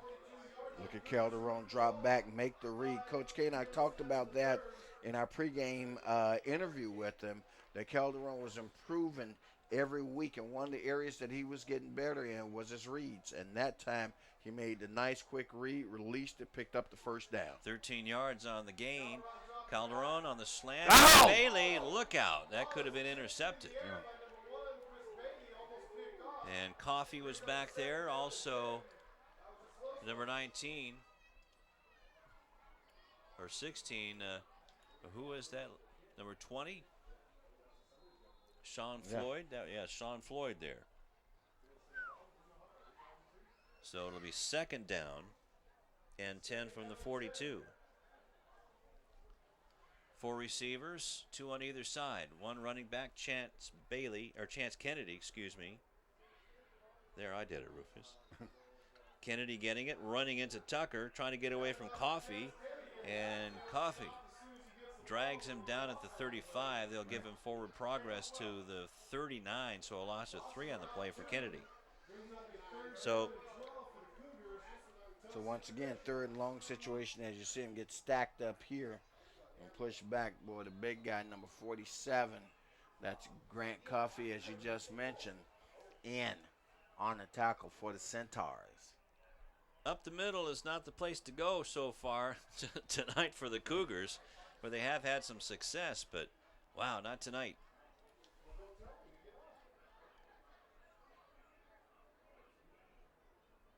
Third and long. Calderon goes down the far sideline. Wow, that's got to be interference. He drew the flag. Face guard, and the defender never got turned around and took a look at the ball. And that's going to barely be, well, it's an automatic first down anyway. Absolutely. And that was Sean Floyd on Paul Fuller. There you see it. So an automatic first down. A Good fortuitous coverage. break. Good blocking. Good interference. That's what it was. If you're a Cougar fan. So first down with 4:06 left to go in the 3rd quarter at the 45-yard line. I started to get the feeling that they may have gotten one of those talks that they got last week against Morningside, because they've settled down a whole lot. Yeah, it might have been wet newspaper time in the old locker room. Calderon hands the ball off. And again, up the middle, nothing doing. As Mr. Coffee is there, and the nose tackle, Dion Young, has really been the one wreaking havoc in that offensive line, as Law just couldn't get anything going again. Absolutely. But what they're doing with the run, Lou, they aren't getting much out of it, but they're at least keeping the defense honest, having to play it, pulling them in a little bit, and that's opening up the defensive backfield for its receivers when they go in these 3 and 4 receiver sets. Dion Young, 6'1", 250. Somebody's going to have to shove him out of the way for the running game to get going. This time they've got Fuller and Gant both over here. Look out. Isaiah Brame trying to get around all the Centaurs in the backfield, and Brame somersaulting his way to the 35 and still looked like he wanted to do a cartwheel. Did he get to the first down? He's inside the 35-yard line. Could be. Well, let's see. Boy, where they're spotting it at. Well, yeah. Okay. Yeah. Okay. Just barely 10 yards for Isaiah Brame and a first down. Like I say, he's one of those guys, they have guys now they list in the program, not by position. They just call them athlete. Seriously, because that's what he's listed right there. They can play any position. Slip that time. Oops. Yeah, that might be that ankle, Rufus, is La Tafeono. But then also that was Dion Young, number 56 on Culver City. Let's watch this on the replay. There's more of the slip on that. There you see. I mean, there was not even any contact. Yeah, that was also Tucker. Somehow Anthony Tucker went in untouched. He's the left defensive tackle. So the front three is doing a terrific job for Culver City. Out of the shotgun now, and that is Bailey. Bailey running out of the Wildcat, and he does not get back to the line of scrimmage. High snap on the play, first of all, caused it to not unfold exactly the way it was intended. So 1 yard loss, and it's a big 3rd down and 11, we'll call it. A long 10. And Calderon comes back out. As a matter of fact, the timeout called by Hawthorne with 1:31 left to go. Well, they're chewing up some clock. They got the ball with 5:34 left in the third quarter. So 4 minutes left, or 4 minutes on this drive. And getting a little bit of a stall here at the 35-yard line. That's what they're doing, but they had to burn a turnout. I'm not a big proponent of third quarter timeouts. I'm just not. I mean, you want to hold those to the end of the game, but Coach K not recognizing that this is a key opportunity. They are at the 35-yard line, need to get to the 25 for the first down. Doesn't know when it'll be this way again. Also knows that he doesn't have the kicking game from here. At most, even if they didn't pick it up, they'd have to drop back and punt the ball. Before I forget, right now, Rufus, I do want to send our condolences down to Ocean View High School and a coach that we all know very well, Jim Harris, lost his battle with cancer last Sunday. So our condolences to the Ocean View family and to the Harris family. Ocean View, a great competitive program in all sports in Orange County. Yeah. Host a basketball tournament during the summer that our colleagues across town used to play in with regularity, the Losing Girl Olympians. That's where a number of the great Olympians of yesteryear cut their teeth playing down in Ocean View in that summer tournament. And Jack Haley, also in that camp, helped run that camp along with the head coach from Western Michigan, who I got a chance to work with when he was at Quincy University, Steve Hawkins. Well, Haley's all over town. Haley was over at La Salle when my kid was over there, and his son took guitar lessons from the same guy that my daughter did. And I'll tell you this, his son's a better basketball player than he is a guitar player. All right, well, let's see if Calderon can't make the connection. Just throw it behind Fuller, as they were covering Fuller a little bit better this time around. So now it's 4th down and a long 10. Wow. Cougars go no huddle. They probably called 2 plays in the timeout. Now it's the timing pattern down the sideline and just out of the reach, and no flag. Wow. It was out of bounds. As Bailey came, did he come up with it? Well, he came up with it, but they're going to say it was out of bounds on the reception. Crowd thought that there may have been an interference on the play, but no call made. Let's watch it on the replay, Rufus. Got to come down with one good foot. Play. The first foot that came down out of bounds. That was the problem there, Lou. Good play by Miles Washington. Good to see that he only had the wind knocked out of him. Gets back in and makes the nice play on Chris Bailey. So once again, trailing only by 8, 28-20 here in the third quarter with a minute 22 left. A good quarter for the Cougars, even though they gave up an early score. And here comes the reverse. Portia with the handoff, and number 13, Marielle Pichel, gets up to about the 41-yard line. Let's see what this flag is. Looks like it's going to go against the Centaurs. Wow. Illegal block in the back or clipping.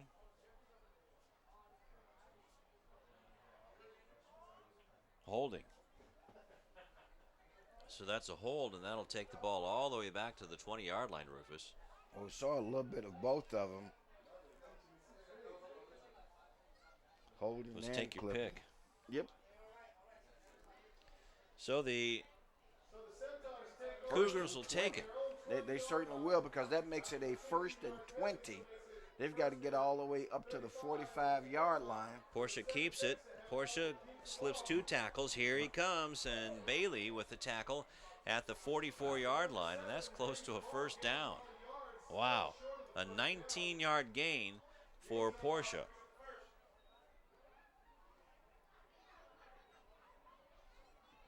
Wow, on the 1st and 20, you give up 19. Not a good showing by your defense on that play. Let's see if they can regroup, though, because this is a big series of downs for Culver City and this Hawthorne defense. Portia takes the direct handoff, gets the first down inside of Cougar territory, all the way down to the 44-yard line of Hawthorne. A big gain, a big first down, and Culver City slicing through the Cougars like a hot knife through butter.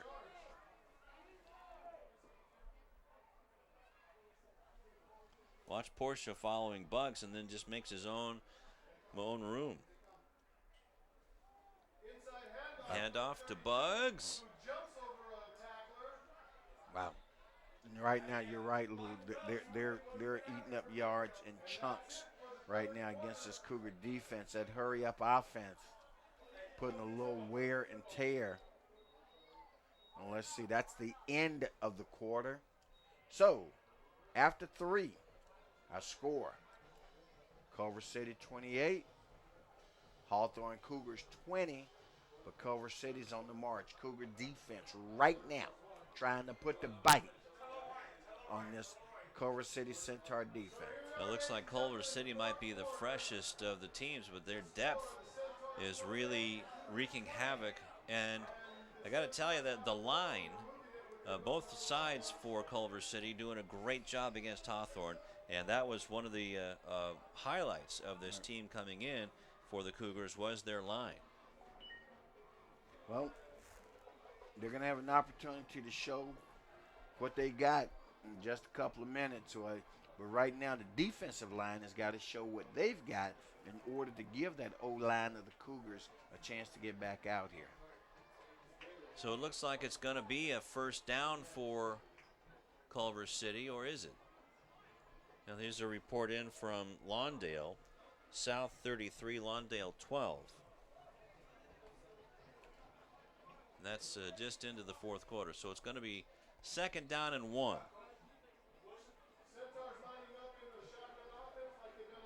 Inside of Hawthorne territory, let's see if the Cougars can rustle up another stop. With the fourth quarter just about ready to get underway. Handoff, delayed handoff. And a good stack up. But it looks like it's good enough for a first down, Rufus. And now a flag came Bugs. in, though. You had a face mask call to come in against the Cougars. Wow. That doesn't help your cause at all. It really hurts. So a 1-yard gain for Bugs. And it was a 5-yard penalty on that face mask. So down to the 29. And look out. Wow, missed tackle there. But Chance Kennedy helps out on that one as Mariel Pichelle is chased down and tackled by Bailey. Also in on there was Xavier Clark. But is that another flag down out there? Now flags are starting to come in with some degree of regularity. This one against Culver City. So a block in the back, so that'll send. They're going to take the down, Culver City is, and take the loss all the way back to the 36-yard line. Ball spotted at the 36. So that was a big loss of 9 yards. And Portia is still in the ball game at quarterback. Back to pass, and a little bubble screen, and it's dropped. Get on it, pick by it up. Mariel Pichelle, and you're right, Rufus. He's been throwing it behind him, behind himself all game long. So when in doubt, fall on it. Exactly. Chance Kennedy was there again. 36 and 7 is 43, and 10 is 53. Might we see the makings, Lou, of a 53-yard field goal attempt?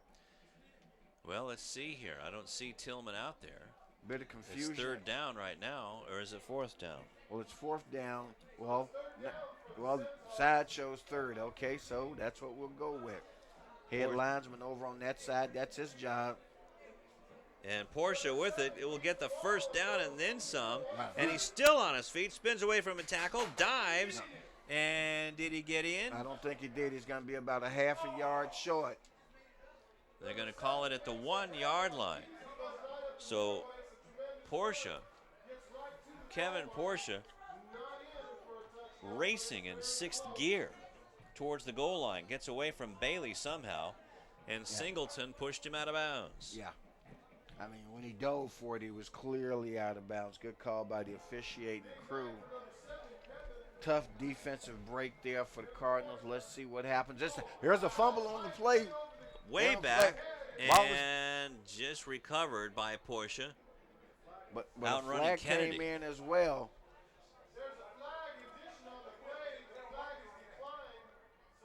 So I would say that the penalties declined, Rufus, and the ball recovered all the way back at the 21-yard line.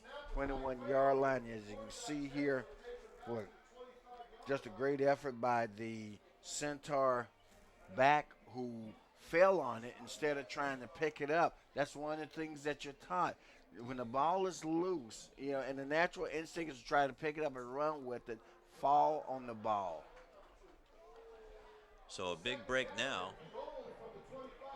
Second goal from the 25, and that pass is dropped.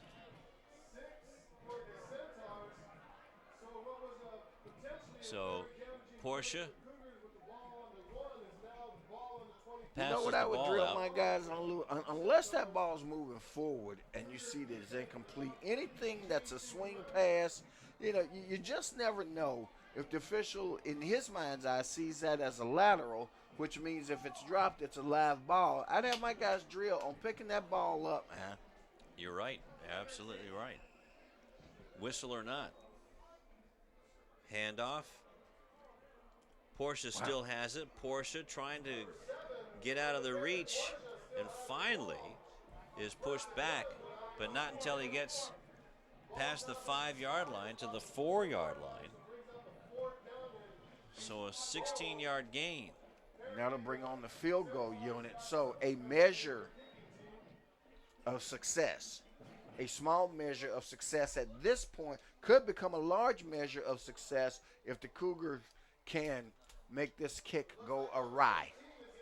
Field goal would make it a 2-possession ball game with 9:58 left to go. Tillman with a chip shot here from about 22 yards. Of course, Portia's holding, so you can't take. That's good. No good. No. Wow. Wow. That is stop the presses time there. That sure is. And that is a huge. That was a bad break. angle when you're that close and from the hash mark. So a 22-yard field goal is missed. I wonder if we got a replay on that. Wow. And Coach Goodyear is practicing his foot wedge over there on the sideline. Let's watch this one, Rufus. It was a bad snap to begin with and just went wide to the right. All you baseball fans, How about that? St. Louis Cardinals are the world champions. Sorry, Mr. Swain, I know you're a Texas. So 9:45. Here come the Cougars on offense. Hawthorne takes the ball over at their own 20-yard line. Calderon, 4 wide receivers in the pattern, hands the ball up off the middle. And again, the running back runs into a scrum of white jerseys. That was La Tafea Ono. Still lots of time left on the clock, over 9 minutes. Cougars sticking with the game plan in general, although they have opened it up just a little bit more here in the second half, Lou. And of course, the Culver City Centaurs just teeing off on this offensive line. Isaiah Brame, although has had some spectacular plays, should look out for him a little more. You took the words right out of my mouth, Lou. That's Calderon pitches it to Fuller, and Fuller gets across the 30-yard line to about the 33. That should be good enough for a first down. It is. So Paul Fuller, everybody's not paying attention to him, so he's going to throw it underneath. Well, he's throwing it underneath, and Fuller's open because they're using Brame as a decoy on the play. Believe it or not, one of their best players, but hey, it's working. That's right. If you double cover one guy, somebody should be open. Back to pass, looking for Brame, and it's picked off. Picked off by the Centaurs, Ronald Jones, and returns it to the 34-yard line. Boy, they were going for Brame on the play, Lou. Pass thrown a little bit. Here's the replay here. There see Calderon drops back. Took it right out of his hands. Centaurs have the ball again on the 30-yard line. Wow.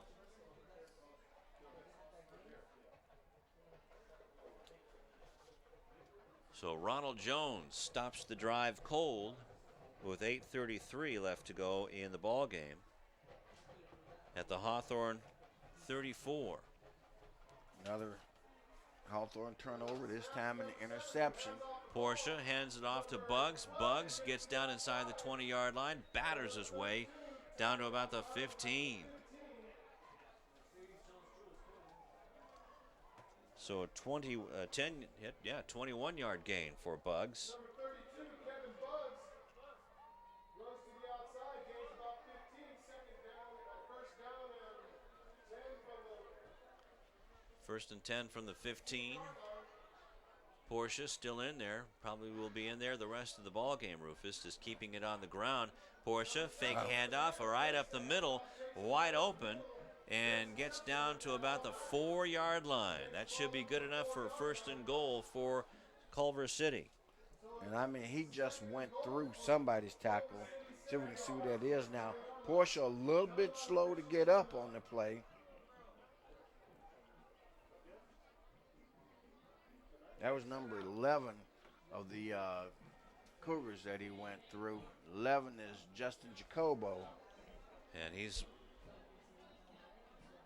one of those tough Samoans. And now Portia collapses on the sideline there. 8:15 left to go. And in the ball game is Gary Graves at quarterback. Graves hands the ball off on the sweep and into the end zone for the touchdown is Mariel Pichel. They're bringing a whole new battery, Lou. They're bringing a new quarterback, That's new not running fair. back, and boom. Here you see it. Boy, good coaching. Number 13 just turns it up and in. Right by Jacobo, and he's no slouch. So 4 plays on that drive, Rufus. Another turnover cashed in for 6, possibly 7. As it's 34-20 now. And that was another POT, point off a turnover. And that was right down the middle. So Pichelle, a 4-yard touchdown run at 8:02. That took 31 seconds. Key is, Lou, was another turnover. Yep. Deep inside of Hawthorne territory. That's the key, too. That's the 4th turnover deep inside of Hawthorne territory. So 35-20 with 8:02 left in this one. Tough outing for Calderon tonight, Lou. Boy, you talk about it. I think you kept a little better track of it than I have. I know I've got him for a couple of fumbles, a couple of INTs, most of which have led to scores by the other team. But he does have a 57-yard touchdown pass, and Bailey picks it up Touchback at the goal line, step back in the goal line. So he will turn it over. Or what, not turn it over, but no. They'll bring it out to the 20. Bring it out to the 20. One day they'll change that rule in terms of high school football and allow players to bring it out of the end zone. I think it's more okay. Let's go down to Sebastian Spencer. Hey, thanks a lot, guys. Even without their 6 or 7 star players for this Culver City team, it's still a very offensive-minded team. On the average, this game, for the 5 wins that they won this year, they put up 40 points or more in every single game, and they're 5 points off that tonight without their best players. So we'll see what happens tonight. It kind of looks like Hawthorne is handing them the game. Back to you guys. Well, Calderon threw the ball, and it's intercepted again by Ryan Jackson. And that brings it back to the 41-yard line. Okay, so boy, the Centaurs have a chance to really pour it on now inside of Hawthorne territory.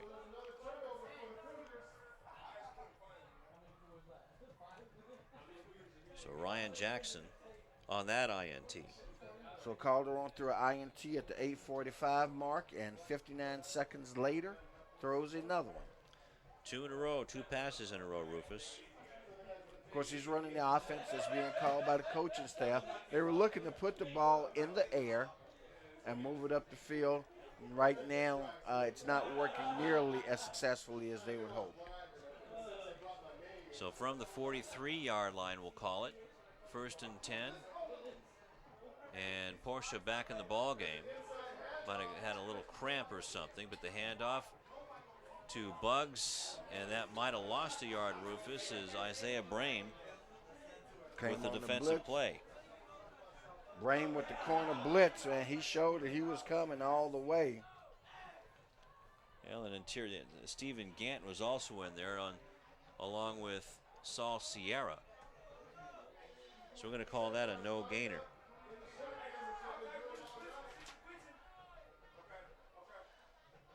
Second and 10.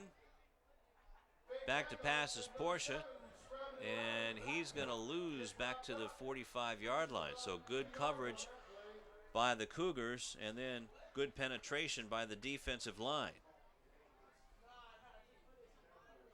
Cougars defense showing some energy here as we start to wind this one down. Could be an issue of too little, too late. They finally show some containment, some ability to contain Porsche. Had not demonstrated much of that throughout the course of this game. That was Yoshibara on the tackle for Hawthorne. And don't know if that's Porsche again. It is, and he's been cramping up again.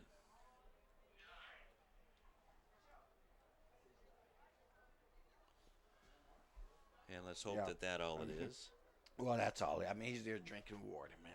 Drinking Gatorade, drinking whatever's in the Gatorade bottle. But tell you what, that does not hurt from the inside, not feel good from the inside out. But if your mom and dad over there on the sideline watching, you have a measure of relief to know that, by and large, he's okay. Right. So it'll be 4th down and about 13 yards, we'll call it. Back to the 46.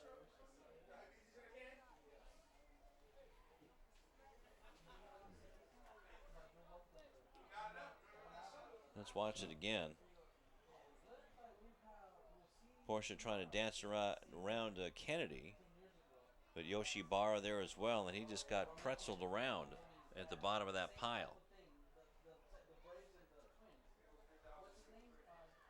So at least the Cougars not giving up with 6:37 left to go and down 15 points.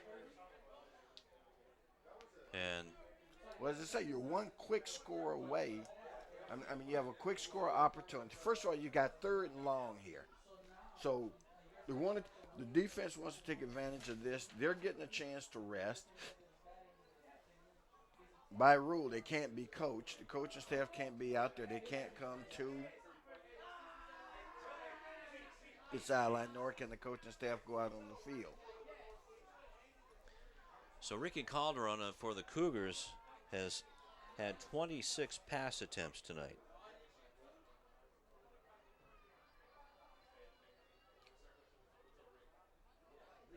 Has had 11 completions, 2 interceptions, and 2 touchdowns.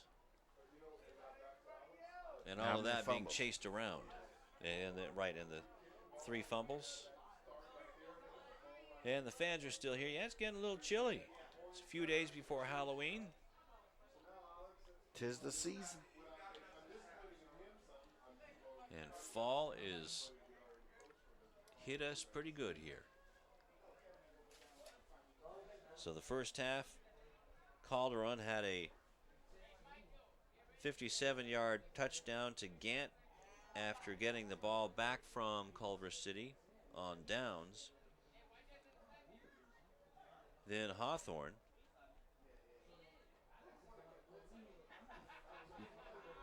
turned the ball over on downs, and Bugs had a 6-yard touchdown and had 38 yards in that drive to make it a 7-6 game.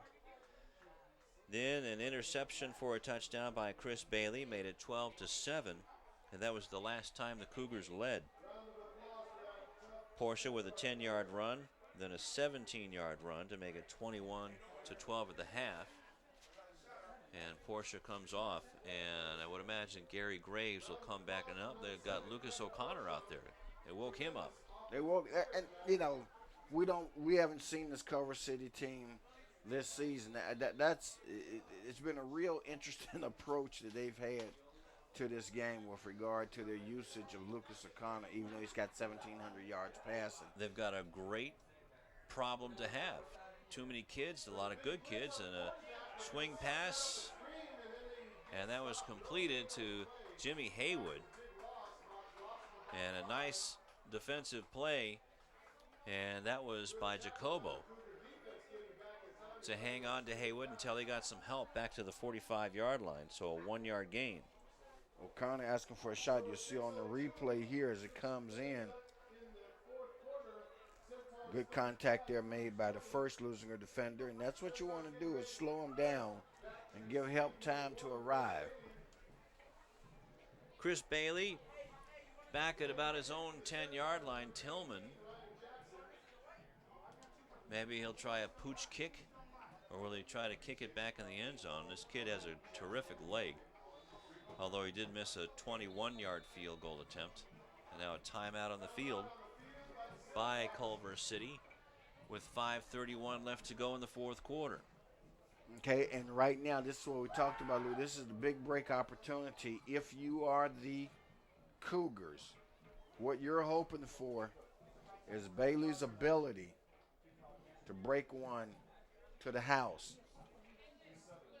giving you a chance to get on defense, get a 3-and-out, and get the ball back with a chance. Now, somewhere along the way, because you're down by 15, you're going to have a 2-point conversion, okay? Then, of course, you got to have an extra point conversion. Now, I would suspect in either case, if they score the 2 touchdowns, I think they're going for the 2 points both times. So they're looking for 16 points. Right. They're looking to get out of here with they're looking to get a W.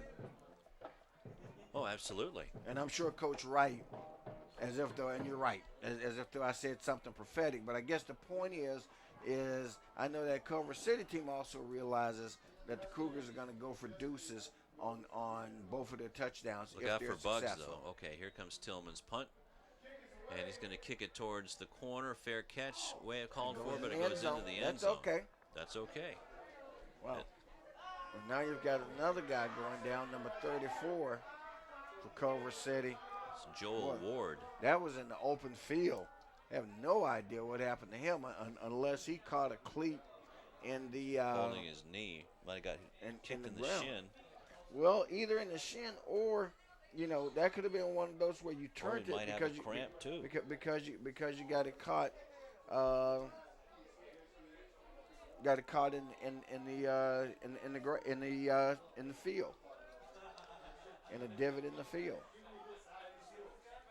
That's been known to happen. A gopher or two in the old field.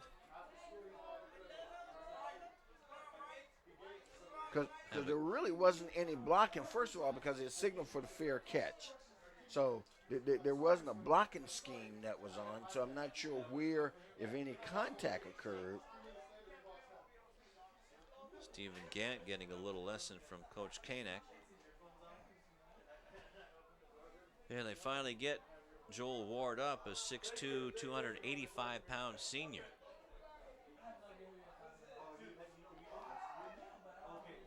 Gingerly walking off.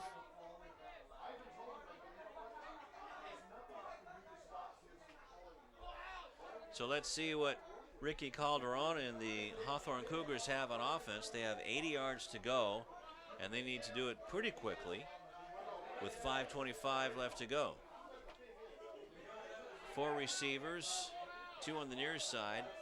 Fuller closest to us, Isaiah Brame. Then on the other side in the slot, Stephen Gant and Chris Bailey at the far side.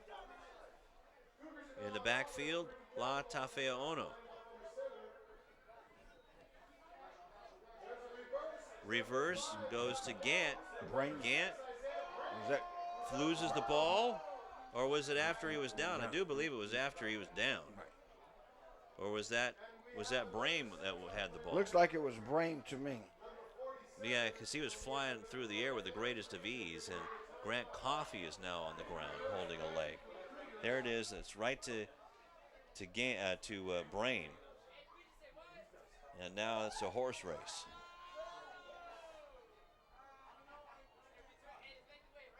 And he runs right into Corey Dillon, but yeah, the ground caused the fumble. And that ball is marked at the 38-yard line. So an 18-yard gain by Isaiah Brame. And I've been trying to figure out who. I just watched the replay again. Hey! Shut up! Got an injured guy. And Isaiah Brame coming up. There's Coffey. He got, hyperextended his knee by his own guy. Hey, guys, quiet. Got an injured guy. So an injured leg. I'm no surgeon. But Grant Coffey ran into his own player, and he's down on the ground. But I was just trying to remind myself who Isaiah Brame reminded me of, his body type and how and the way he runs. Corey Dillon from University of Washington and the New England Patriots. That's who he reminds me of. Okay, that's a fair comparison. But in the meantime, why don't we take a timeout? As this could be a while. And we will take a timeout on Lawndale City Television with the score 35-20, Culver City leading Hawthorne.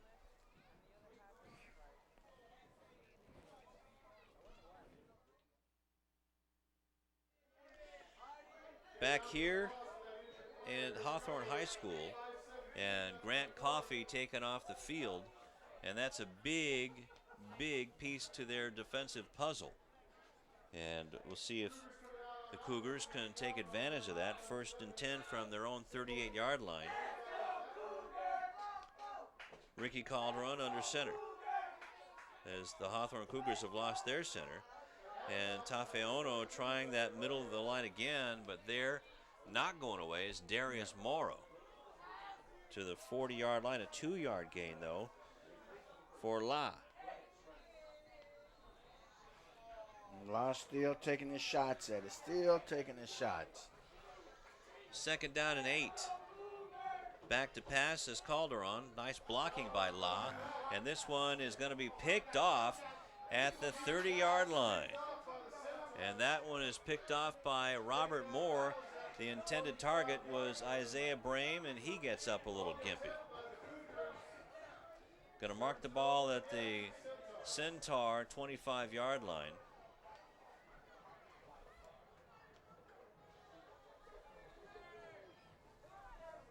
So 3 straight passes intercepted by Ricky Calderon. Yep, Calderon getting close, very close to the rather ignominious record of the most turnovers by an individual player in a Hawthorne game. And right now, he's got, 3, 4, 5 that we can count. Total turnovers? Right, by Calderon.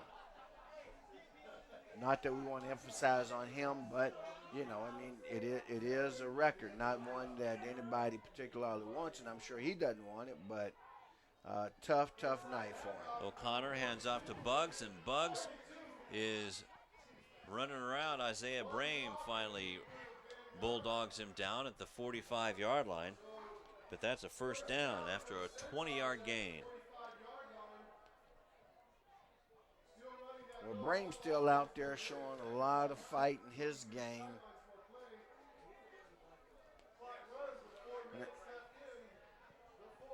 So we're down to the 4-minute mark as you saw Buggs there being brought down by Brame. And again, Brame a little gimpy after that last play, but still got up and made the play.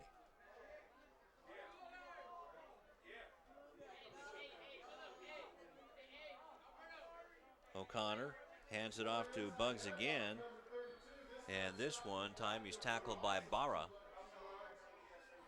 and that's barely back to the line of scrimmage. Let's go to Rashawn. Hey, thanks a lot, guys. Remember, we talked to Coach K before the game, and he said he could relate to Coach Wright being without a number of his starters in the lineup here tonight. Well, reversely, I'm sure Coach Wright can relate to Coach K with the number of turnovers. Last week, Culver City had 7 turnovers in their loss to Inglewood. Tonight, Hawthorne matching that total here. Guys? All right, thank you very much, Rashawn. That's been our bone of contention up here in the booth as well. O'Connor out of the shotgun. Bubble screen on the far sideline. Bailey can't hang on to the receiver, but he's finally brought down by Medina Salam. Michael Horchin with the reception into Hawthorne territory at about the 48-yard line.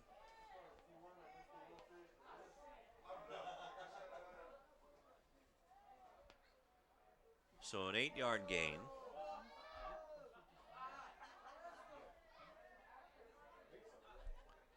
.247 left to go in the ball game, and a timeout on the field called.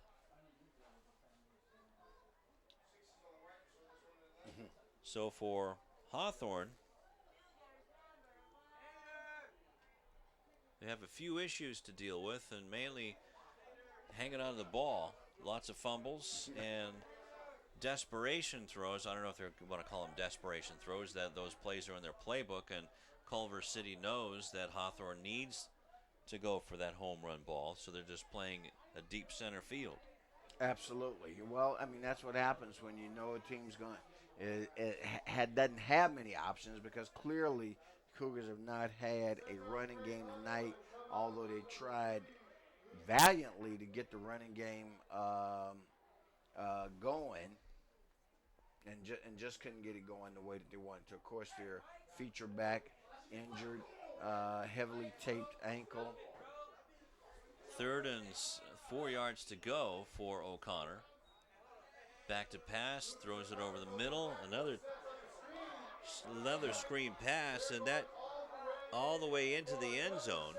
Is that Buggs? Looks like. Yep, that's Buggs. Davin Buggs with another touchdown. I believe that's his 3rd of the game. That's his 2nd of the game. From what that was, looks like that was about, a 55-yard touchdown pass? Is that what you had? was Is it 48. Okay, 48.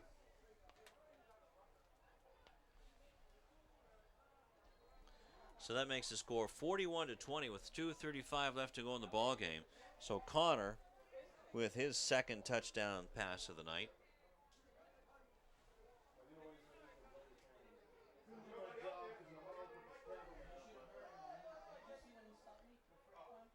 And it looks like they're going to go for 2. O'Connor throws it to the corner of the end zone, wide open, and it is good. The 2-point conversion is good. It's 43-20 in favor of Culver City over Hawthorne. 2:35 left to go in the ball game. Well, actually, that was back at the Hawthorne 48-yard line, so that was a 52-yard play. Okay. Will amend the record book to record it as a 52-yard TD pass to Bugs. So, Lucas O'Connor pads his stat sheet a bit in a night in which he was sparingly used. Okay. And still getting it done. A 2-minute drive. 4 plays. So another turnover turned into 6 points, 7 points.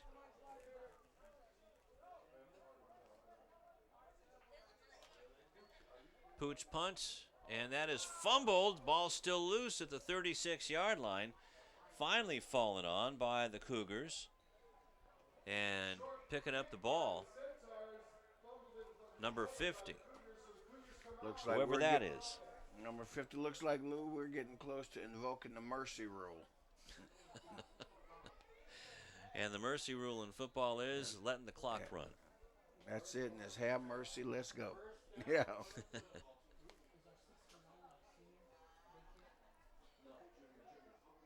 So 2:35 left.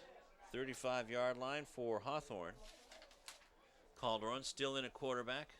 Coach K. Knox showing his support and his belief in his starting quarterback, and certainly not wanting to,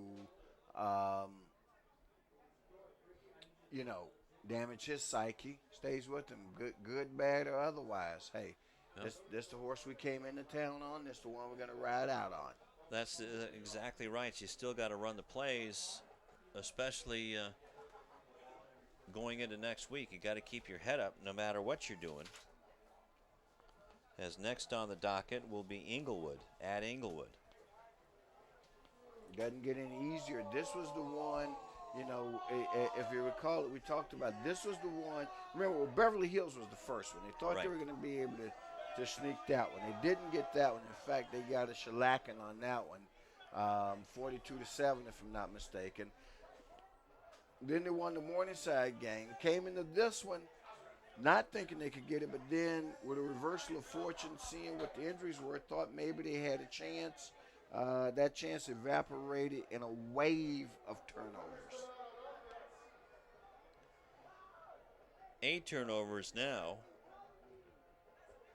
As Calderon still has 4 wide receivers. Quick swing pass to Isaiah Brame. Brame trying to break tackles, spins away, and gets up to the 40-yard line, a 5-yard gain.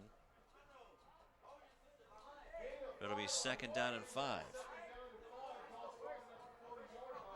Cougars run a hurry-up offense. I'm not sure if it is possible to score 23 points in 2 minutes. I guess anything is possible, but that would be asking Calderon, a whole gets lot. good protection, throws it down the middle, and nobody's home. And he gets knocked down to boot. Calderon hit has he released it. Did a great job, though, of hanging in there. You got to give a young man credit. I mean, in the face of the defensive pressure, he hung in there. Got a pretty good throw away. I got a pretty good lick from Delwan Beard. But it didn't get intercepted. No? So now 2 minutes left to go in this one, Rufus. And it is 3rd down and 5. Officials don't issue a 2-minute warning in high school football. The only warning they give is that in 2 minutes we're gone. Bailey Gets the pass, trying to find his way to the first down, gets to midfield and down to the 45-yard line.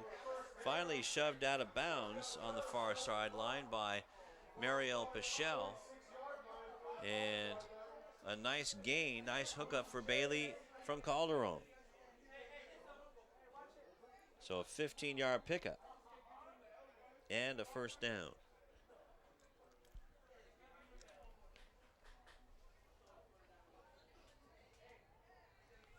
So final score from Lawndale, South 47-18 over the Cardinals. Speaking of Cardinals, the Redbirds from St. Louis bring home another World Series trophy over the Texas Rangers. Another one. And, of course, the Texas Rangers, as folks will remember, 2 strikes twice in Game 6. 1 strike away from winning the World Series. There's the pump and go, and it is intended for Gant. Comes up incomplete. That's right. So 1:08 left to go in this one. And Culver City doing a terrific job. What a well-coached squad this team is. Right.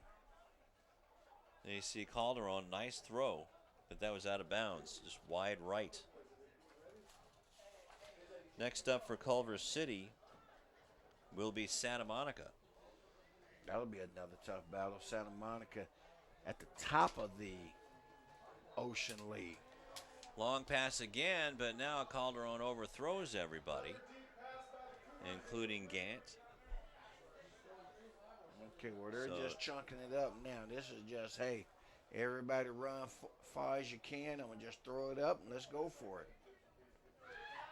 So now it's 3rd and 10. And will they take another shot at it or go for a first down for another set of downs? Nice little slant play to number 6 maybe. Okay.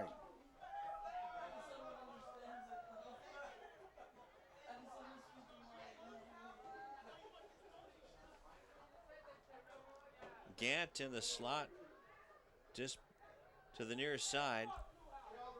And over to Fuller. Fuller catches it at the 40, dancing around, trying to get to the 35-yard line. The first. And he just needed to get to the stripe for the first down. As Luckett was there on the tackle. And timeout is called by Hawthorne.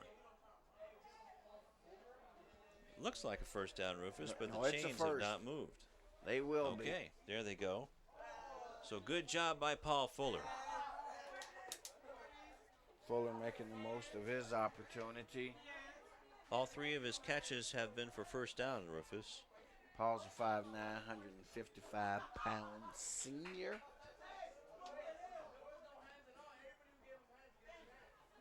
Doing a terrific job. Well, Culver City traveled a nice contingent from across town. Their stands are full and, well, not quite full, but very content right now. Right.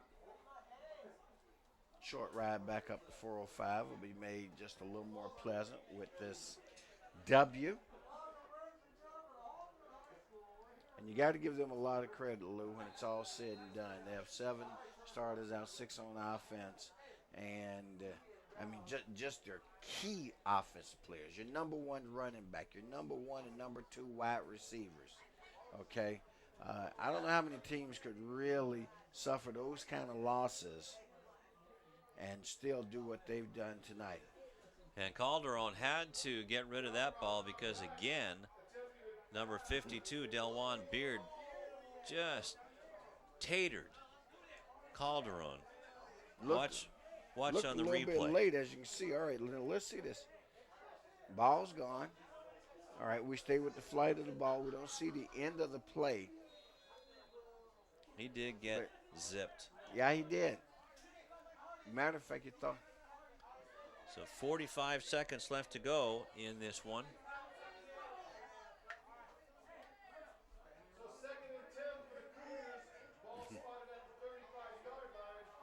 So well, it same looks like formation. in this one, though, the Cougars had their chances. Let's face it. They did. But you aren't going to win many ball games when you turn the ball over 8 times. It's just not going to happen. Latafea Ono finally gets his longest run of the game, Rufus, down to the 28-yard line. Well, I hope Dad's in town for a week, or at least 2 Fridays, because I'm sure he'll want to see his son play again. To Fuller gets the first down to the 15-yard line. So the Cougars are moving the ball on the short stuff with 12.3 seconds left to go. So Fuller, 4 catches, 4 first downs. So 13-yard gain. Calderon back to pass, another short pass to Fuller. Fuller catches it at the 10 and gets upended at the 4-yard line. Miles Washington cuts him down. 6 seconds left. You need to get up and spike it if you want another play.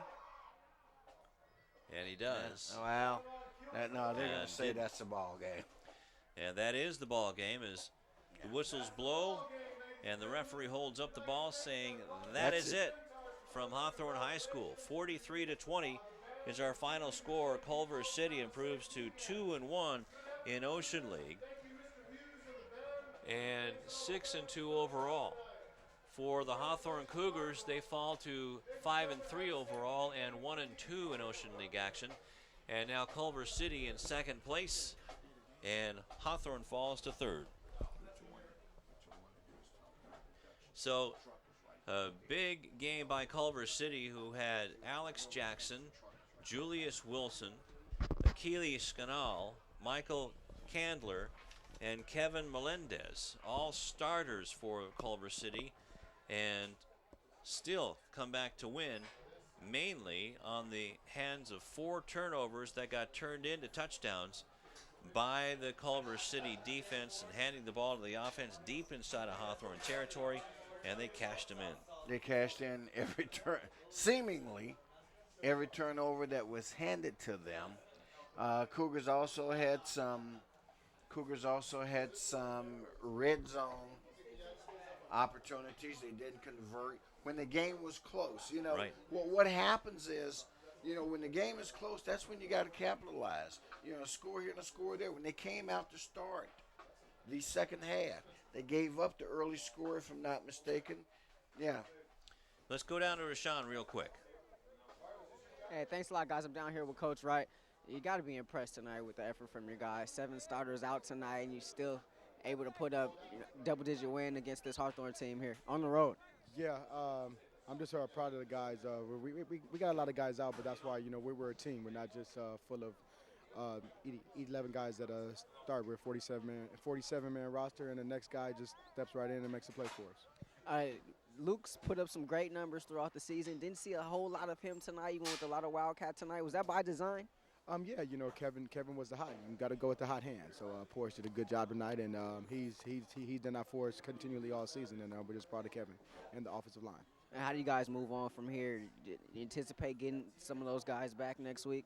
We'll see. We had 2 more starters go down this game, our middle linebacker and outside linebacker. So we'll just pick up the pieces and we'll figure out how healthy we are in the morning. I appreciate it. Thanks for stopping. Thanks a lot. That's Coach Wright, Culver City, picking up a win here tonight. They improved to 6-2, and more importantly, 2-1 in Ocean League play, guys.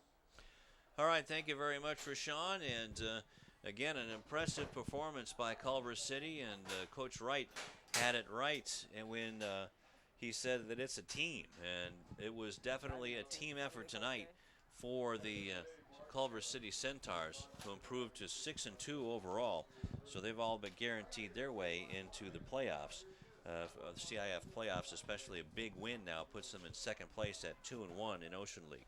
Absolutely does. They'll need one more win. Of course, I think that's clearly within their range. When you look at what this team was able to do, just as their coach said, with regard to other guys just stepping up, man. They didn't miss a beat. We really thought that perhaps with their leading receivers. Their number one, number two receiver, along with their number one running back. Bugs comes in at running back. He has 38 yards on the season through 7 games.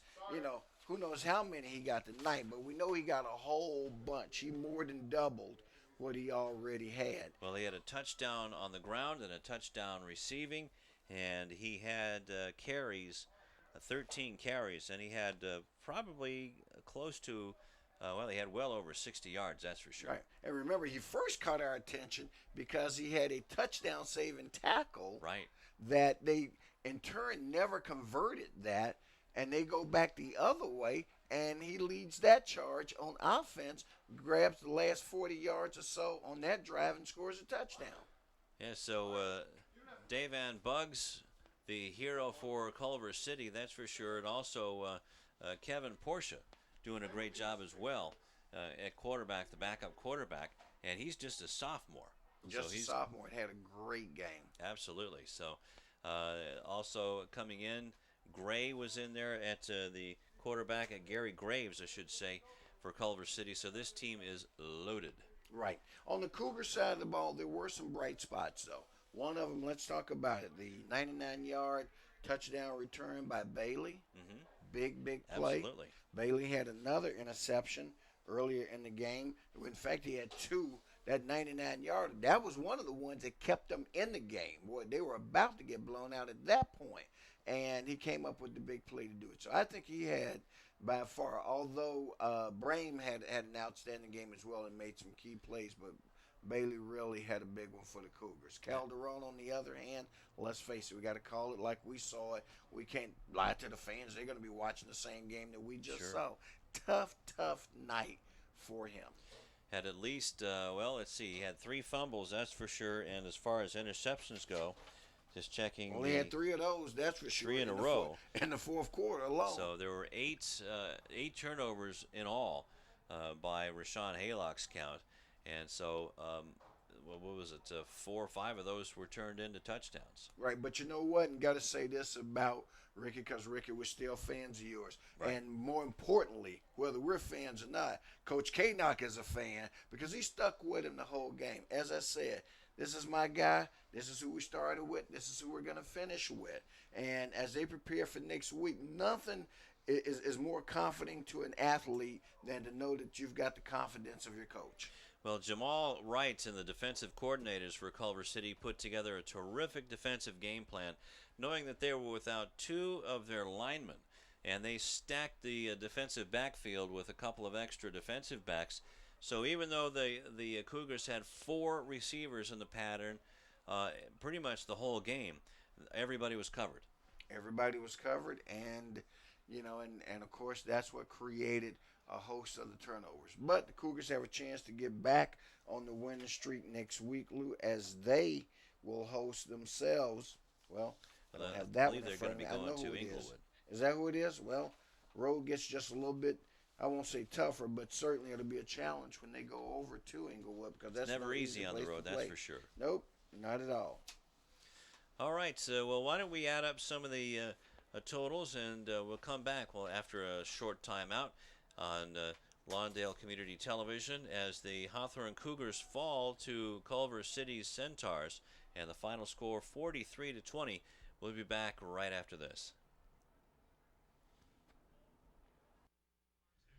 And we're back at Hawthorne High School, where the Culver City Centaurs handed to Hawthorne 43-20, and Rashawn Haylock is getting ready with Coach K, but just wanted to tell you about Davan Buggs. His night, 107 yards on 13 carries and a touchdown. Then on the receiving end, he had 1 catch for a touchdown of 52 yards. So quite a night for the young man from Culver City. Let's go down to Rashawn. Hey, thanks a lot, guys. I'm down here with Coach K. Coach, 6 turnovers tonight.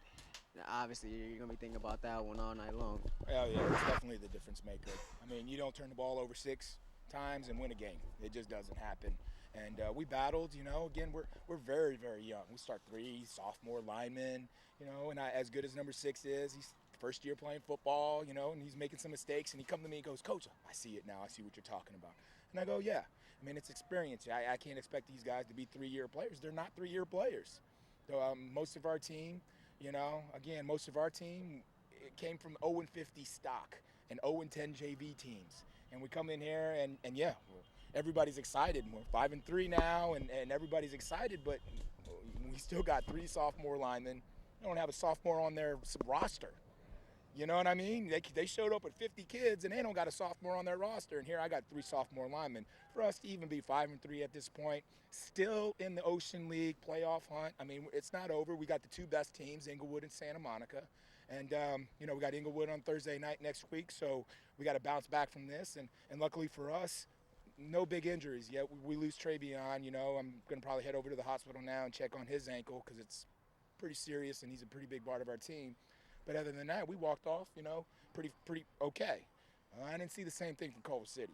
They got a lot of injuries, and that's just a testament to our kids believing in what we do in the summertime program and just lifting weights and busting our tails in there. And that's why, we still got a shot. Everybody else may be kind of going down on the weight room, and we have been pushing hard because we figured by week 8, 7, we still got a shot. And if we keep everybody healthy, we're still in the hunt.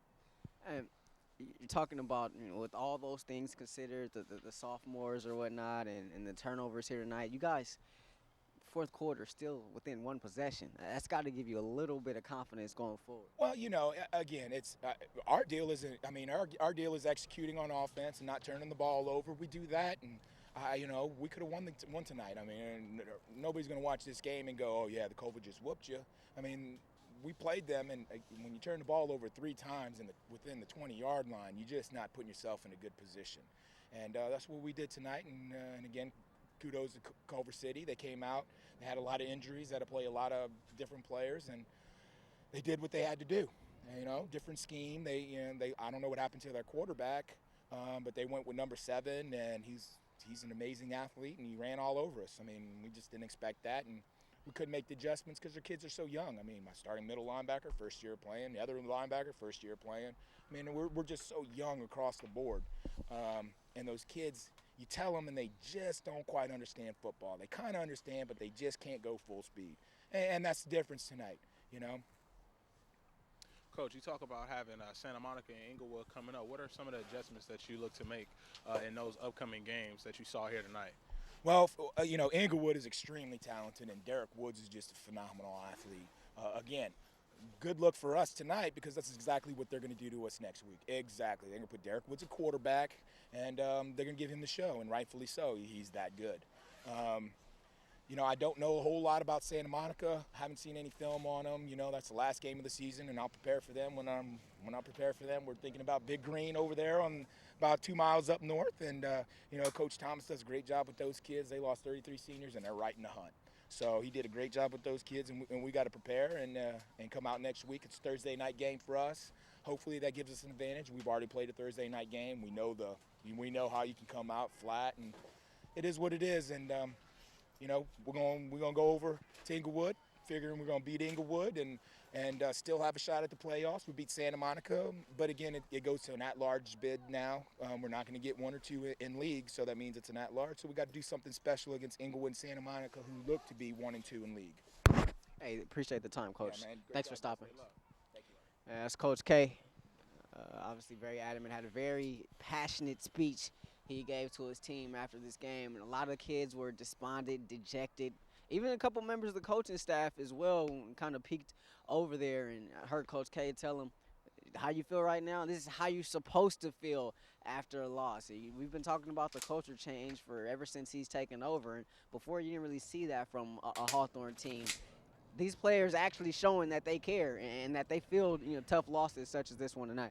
Yeah, talk about that as well. When we were on the sideline at the end of the game, you saw Stephen Gant just really upset about the game. Really crying. Crying. Just a kid who just really played his heart out, made some mistakes tonight. We see him play every week. He always plays his heart out. Not as many mistakes as we saw here tonight, so you can tell he's definitely hurting. He definitely takes this serious. Young team, got to take care of the football, though. Turnovers. You saw him here tonight, Sebastian. Ricky Calderon, just a nightmare game for him. Young man, 3 interceptions, 3 lost fumbles. He had 5 turnovers himself. If you're him, how do you kind of bounce back from that? If you're Ricky, you just kind of kind of, put yourself together and just realize that, everybody has an off game, he wasn't playing last game, kind of bad way for him to come back, but I'm sure he'll regroup. From what we've seen of Ricky, he's a good quarterback. Not too many mistakes for him. I think he'll come back more composed and ready, and be ready to throw those right passes and think a lot more before going for that pass. He'll be fine.